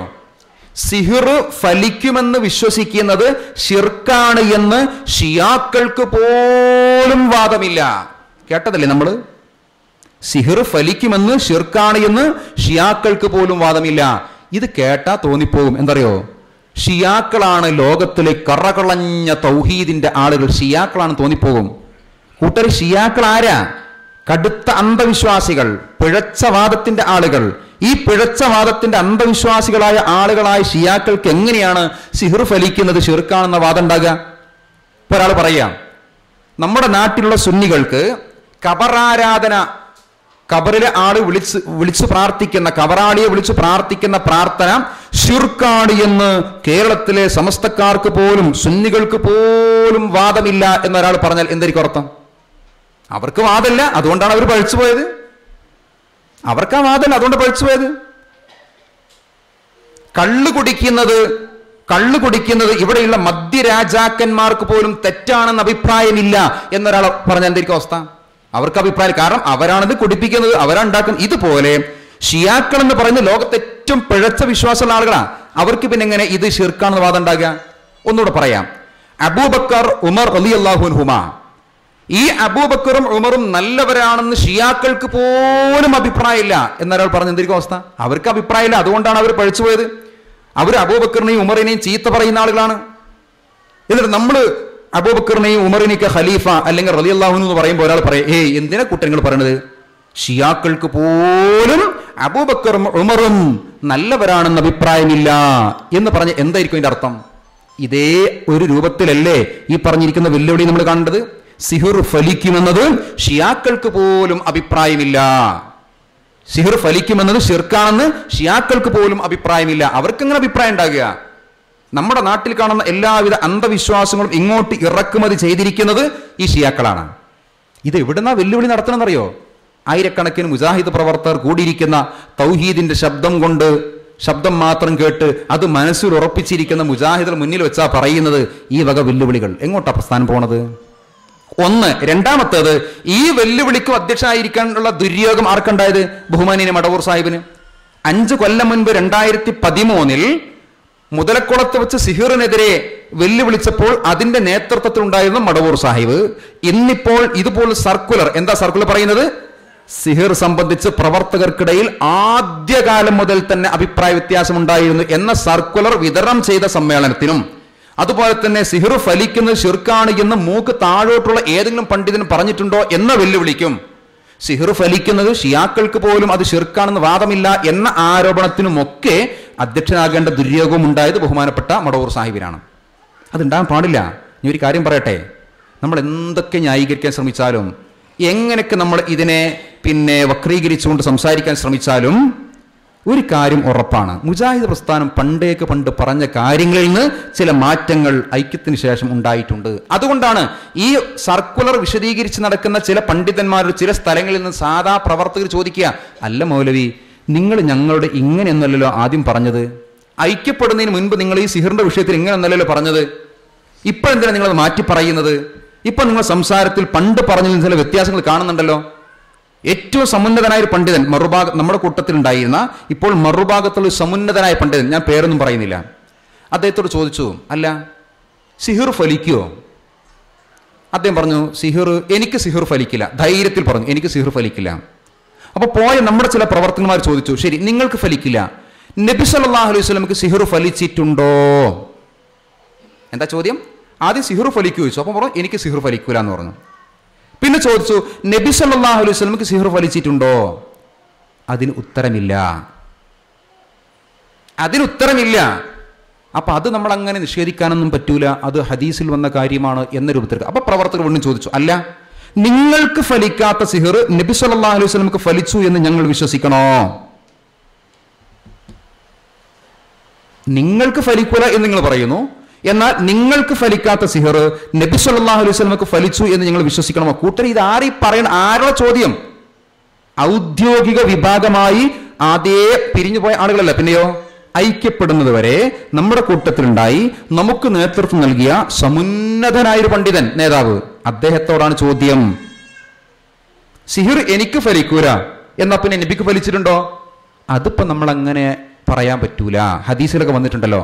അപ്പൊ പ്രവർത്തക ചോദ്യം, നിങ്ങൾക്ക് ഫലിക്കാത്ത സിഹിർ നബിക്ക് ഫലിച്ചു എന്ന് ഞങ്ങൾ വിശ്വസിക്കണോ? ഈ പറഞ്ഞിരിക്കുന്ന ഉത്തരം മുട്ടിപ്പോക്ക്, ഈ പറഞ്ഞിരിക്കുന്ന ആശയപാപ്പരത്വം നമുക്ക് നമ്മുടെ പണ്ഡിതന്മാർക്ക് സംഭവിക്കുന്നുണ്ട്. ഞാൻ ഒറ്റ കാര്യങ്ങൾ പറഞ്ഞ് അവസാനിപ്പിക്കാം. ഇങ്ങനെയൊക്കെ പറയുമ്പോൾ നമ്മുടെ സുഹൃത്തുക്കൾ ഉദ്ധരിക്കുന്ന ഒരു പുസ്തകമാണ് ആനുകാലിക പ്രശ്നങ്ങൾ, നയങ്ങളും സമീപനങ്ങളും എന്ന് പറയുന്ന ഒരു ബുക്ക്. ഈ ബുക്ക് എവിടെ നിന്ന് ഇറങ്ങിയത്? ഇത് മർക്കസ് ദൈവ് എന്നാണ് ഇറങ്ങിയത്. ഐക്യത്തിന് മുൻപ് മർക്കസ് ദൈവ് ഇറങ്ങിയ ബുക്കാണ്. ഈ ബുക്കിന്റെ 15ാമത്തെ പേജിൽ, എല്ലാ ബുക്കുകൾക്കും 15ാമത്തെ പേജാ പ്രശ്നം. മുമ്പൊരു ബുക്ക് 15ാമത്തെ പേജ് പ്രശ്നം നമുക്ക് ഓർമ്മല്ലേ? ഈ ബുക്കിലും 15ാമത്തെ പേജിൽ പ്രശ്നം ഉണ്ടെന്നാ പറയുന്നത്. എന്തെന്നറിയോ? കേൾക്കാം.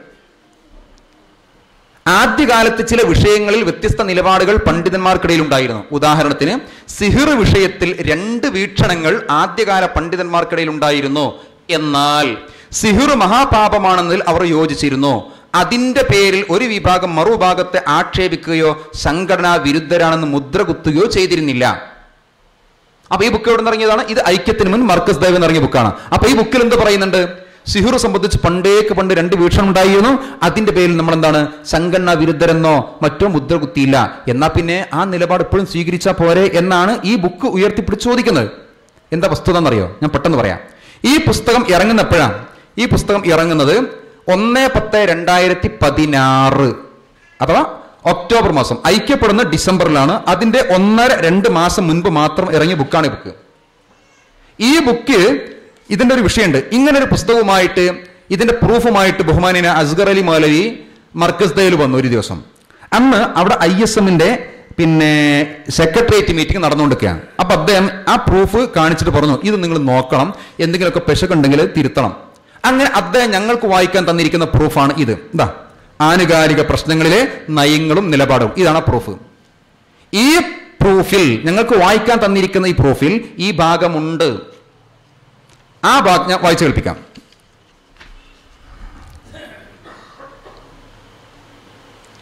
ചില കാര്യങ്ങളിൽ ഭിന്ന നിലപാടുകൾ സ്വീകരിക്കാൻ സ്വാതന്ത്ര്യം നൽകാവുന്നതുമാണ്. ആദ്യകാലത്ത് ചില വിഷയങ്ങളിൽ വ്യത്യസ്ത നിലപാടുകൾ പണ്ഡിതന്മാർക്കിടയിൽ പ്രകടിപ്പിച്ചിരുന്നു. സിഹിർ, ജിന്ന് തുടങ്ങിയവ ഉദാഹരണങ്ങളാണ്. അതിന്റെ പേരിൽ ഒരു വിഭാഗം മറുഭാഗത്തെ ആക്ഷേപിക്കുകയോ സംഘടനാ വിരുദ്ധരാണ് മുദ്ര കുത്തുകയോ ചെയ്തിരുന്നില്ല. ഈ ഭാഗത്തിലുണ്ട്. അപ്പൊ ഞങ്ങൾ എന്ത് ചെയ്തു അറിയോ? ഇത് വായിച്ചാൽ പ്രൂഫ് ഇവിടെ നമ്മൾ പറഞ്ഞു. എന്ത്? ഇവിടെ ജിന്ന് സിഹിർ ഉദാഹരണം പറഞ്ഞല്ലോ. വേണ്ടത് കൃത്യമായി ജിന്ന് സിഹിർ ഉദാഹരണം വേണ്ട എന്ന് കൃത്യമായി പച്ച മലയാളത്തിൽ ഇതിന്റെ നേരെ തന്നെ എഴുതി കൊടുത്തു. ജിന്ന് സിഹിർ ഉദാഹരണം വെക്കേണ്ട വേറെ കുറെ വിഷയത്തിൽ ഉണ്ടായിട്ടുണ്ട്. ഈ ജിന്ന് സിഹിർ എന്ന ഉദാഹരണം ഇതിൽ കൊണ്ടുവന്നിട്ട് ഈ ആദർശ പ്രശ്നത്തെ ലഘൂകരിക്കാൻ പാടില്ല. അതുകൊണ്ട് ജിന്ന് സിഹിർ ഉദാഹരണം ഇതിൽ വെക്കാൻ പാടില്ല, അത് തിരുത്തണം എന്ന് എഴുതി കൊടുത്തു.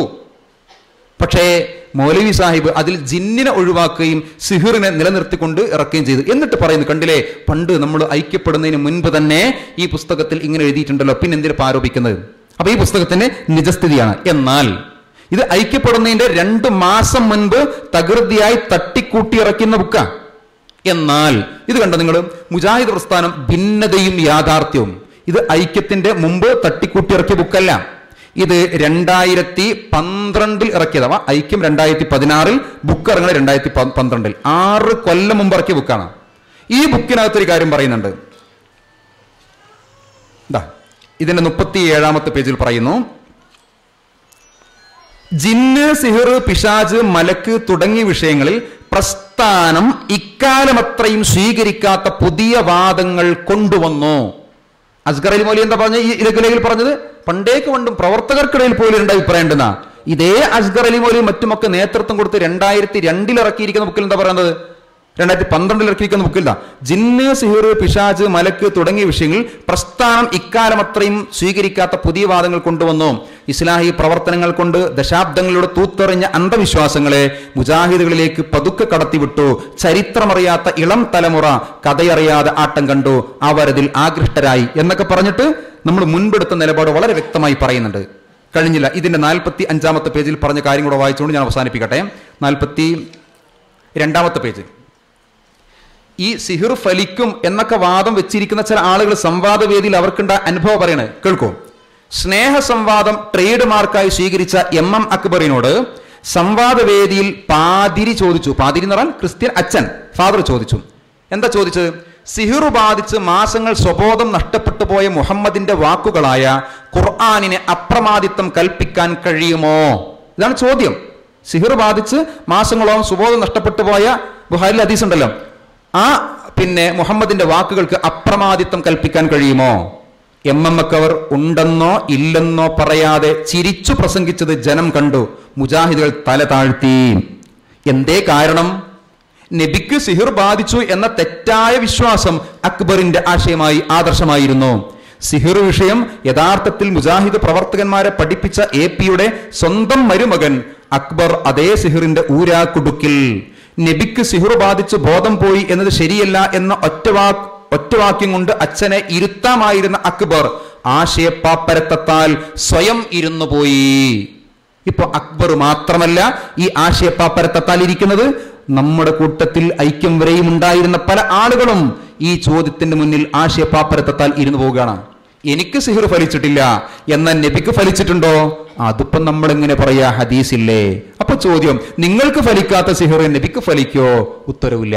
ഇങ്ങനെ ഈ ആശയപ്പാപ്പരത്വത്തിൽ അന്ന് അക്ബറാണ് ഇരുന്നതെങ്കിൽ ഇന്ന് നമ്മൾ പലരും ഇരുന്നു പോകുന്നു. നമ്മൾ ഇത്ര പറയുന്നുള്ളൂ, ഐക്യം കൊണ്ട് ഐക്യപ്പെട്ടതിനു ശേഷം മുജാഹിദ് പ്രസ്ഥാനം ഒരു ആശയപ്പാപ്പരത്വത്താൽ ഇരുന്നു പോകരുത്. അതുകൊണ്ട് തന്നെ ഐക്യ ചർച്ചയിലോ ആദർശപരമായ ചർച്ചയിലോ എന്തൊക്കെ അബദ്ധങ്ങളും പോരായ്മകളും നമുക്ക് സംഭവിച്ചിട്ടുണ്ടെങ്കിലും അതൊക്കെ തിരിച്ചറിഞ്ഞുകൊണ്ട് ആദർശത്തിന്റെ മേഖലയിൽ വിട്ടുവീഴ്ചയില്ല എന്ന് പറയുമ്പോൾ, അത് തിരുത്താൻ വീണ്ടും ആവശ്യപ്പെടുമ്പോൾ അത് തിരുത്താതെ പിടിവാശിയോട് പോകുന്നത് ഈ ഐക്യത്തെ ദുർബലപ്പെടുത്തലാണ്, തന്നെയുമല്ല ആദർശത്തെ ദുർബലപ്പെടുത്തലാണ്.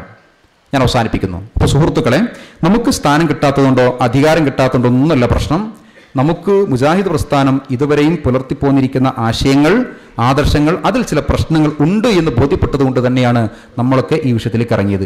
ഇത് തിരുത്തണമെന്ന് ബഹുമാന്യനായ TP അബ്ദുള്ള കോയ മദനി വിളിച്ചു ചേർത്തിരിക്കുന്ന യോഗത്തിൽ പോലും ശക്തമായി നമ്മൾ ആവശ്യപ്പെട്ടു. 2 വിഭാഗം ISM-ന്റെ നേതാക്കന്മാരെ വിളിച്ചിട്ട് TP അബ്ദുള്ള കോയ മദനി യോഗം നടത്തിയിരുന്നു. അതിൽ TP ഉണ്ട്, Hussain മടവൂരുണ്ട്, PP Unninkutty മൗലവിയുണ്ട്, MM മദനിയുണ്ട്, M Salahuddin മദനിയുണ്ട്, അസ്ഗറി സാഹിബുണ്ട്, എല്ലാവരും ഉണ്ട്. അവിടെ വെച്ച് TP പറഞ്ഞു, എന്താ പ്രശ്നം? ഒന്നിച്ചു പോണം, നമുക്ക് ഇനി ഭിന്നിക്കാൻ പാടില്ല, പ്രശ്നം പറയണമെന്ന്. അങ്ങനെ ഒരുപാട് പ്രശ്നം പറഞ്ഞു. നമ്മുടെ കൂട്ടത്തിലുള്ള ഒരാൾ പറഞ്ഞു, എന്താ പറഞ്ഞു? സർ, ഞങ്ങൾ ഐക്യപ്പെടുന്നതിന് മുൻപ് വരെ കോഴിക്കോട് മുതലക്കുളത്ത് വെച്ച് പരസ്യമായി വെല്ലുവിളിച്ച സിഹിറിന്റെ വിഷയത്തിൽ, പക്ഷെ ഇപ്പൊ ഇറങ്ങിയിരിക്കുന്ന സർക്കുലർ എന്ത് പറയുന്നുണ്ട്? അതിനെതിരായിട്ട് കാര്യം പറയുന്നത്. തന്നെയുമല്ല, അങ്ങനെ പറയുന്നവർക്കെതിരെ നടപടി ഉണ്ടാകും എന്നും പറയുന്നുണ്ട്. അതുകൊണ്ട് ഈ സർക്കുലർ KJU പുനഃപരിശോധിക്കണം. ഇത് ഞങ്ങൾക്കിടെ പ്രവർത്തകർക്ക് വലിയ പ്രശ്നമാണ്. തുറന്നു പറഞ്ഞിട്ടുണ്ട്. ഞാനാ പറഞ്ഞത്, എനിക്ക് ഉറപ്പിച്ചു പറയാലോ, ഞാൻ പറഞ്ഞിട്ടുണ്ട്. അത് ആ സമയത്ത് ബഹുമാനി TP അതുവരെയുമുള്ള പ്രതികരണമായിരുന്നില്ല. അദ്ദേഹം പറഞ്ഞു, എന്താ കരുതിയത്? എന്തും പറയാന്ന് കരുതിയോ? സർക്കുലർ മാറ്റുന്ന പ്രശ്നമില്ല, സർക്കുലർ തിരുത്തുന്ന പ്രശ്നമില്ല, ഇതേ എന്ന് പറഞ്ഞ് നമ്മളെ അടിച്ചിരുത്തേ ചെയ്ത്. അപ്പൊ ഇത് ഉള്ളുന്ന് പൊരുതിക്കൂടാൻ ചോദിക്കും ആളുകൾ. ഉള്ളുന്ന് പൊരുതിയിട്ടുണ്ട്, ഉള്ളുന്ന് നന്നായിട്ട് പറഞ്ഞിട്ടുണ്ട്, തിരുത്താനുള്ള എല്ലാവിധ സമ്മർദ്ദങ്ങളും ചെലുത്തിയിട്ടുണ്ട്. പക്ഷേ ഇപ്പൊ നമ്മുടെ തന്നെ ആളുകൾ പറയുന്നത് അറിയോ? മലപ്പുറം ജില്ലയിലെ അരീക്കോട് അടുത്തുള്ള ഒരു സ്ഥലത്തുനിന്ന് നമ്മുടെ ഒരു സമുന്നതനായ ഒരു പണ്ഡിതനെ കാണാൻ വേണ്ടി പോയി, ചില സ്ഥാപനങ്ങൾ കാര്യം സംസാരിക്കാൻ. അങ്ങ് സംസാരത്തിനിടയിൽ അവർ ആദർശപരമായ കാര്യങ്ങളൊക്കെ പറഞ്ഞപ്പോൾ ആ പണ്ഡിതൻ പറഞ്ഞു, സർക്കുലറിലും വിചിന്തനം ലേഖനത്തിലും ഒരു തിരുത്തും കൊടുക്കൂലെന്നാ. സർക്കുലർ, സിഹിറിന്റെ സർക്കുലറിലും അതിന് മുൻപ് വന്ന വിചിന്തനം ലേഖനത്തിലും ഒരു തിരുത്തും കൊടുക്കുന്ന വിഷയമേ ഇല്ല. നിങ്ങൾ വേണമെങ്കിൽ എന്താണ്, സ്ഥാപനങ്ങൾ, അവർക്ക് 1000 സ്ഥാപനങ്ങളുണ്ട്, നമുക്ക് 300 സ്ഥാപനമുള്ളൂ, അതിൽ തന്നെ 200 സ്ഥാപനത്തിലും പള്ളികളും പ്രശ്നമാണ്. നമ്മൾ ഭിന്നിച്ച് എന്താണ്, ആദ്യത്തെ പിളർപ്പിന് ശേഷം നമ്മൾ മലപ്പുറത്ത് ശരിയാ കോളേജ് തുടങ്ങി, അത് നമുക്ക് എവിടെ എത്തിക്കാൻ കഴിഞ്ഞില്ല. വർത്തമാനം തുടങ്ങി, അതും പൊളിഞ്ഞു പോയി. അപ്പൊ നമുക്കൊരു പദ്ധതിയും പൂർത്തീകരിക്കാൻ കഴിയില്ല. അതുകൊണ്ട് എന്താണ്, ഈ 1000 പള്ളിയുള്ള ആളെ കൂട്ടത്തിൽ പോരൂ. ഞാൻ എന്തായാലും അവിടെ തന്നെയാണ്. സർക്കുലർ തിരുത്ത പ്രശ്നമില്ല. ഇത് പറഞ്ഞ് ചില്ലറക്കാരനല്ല.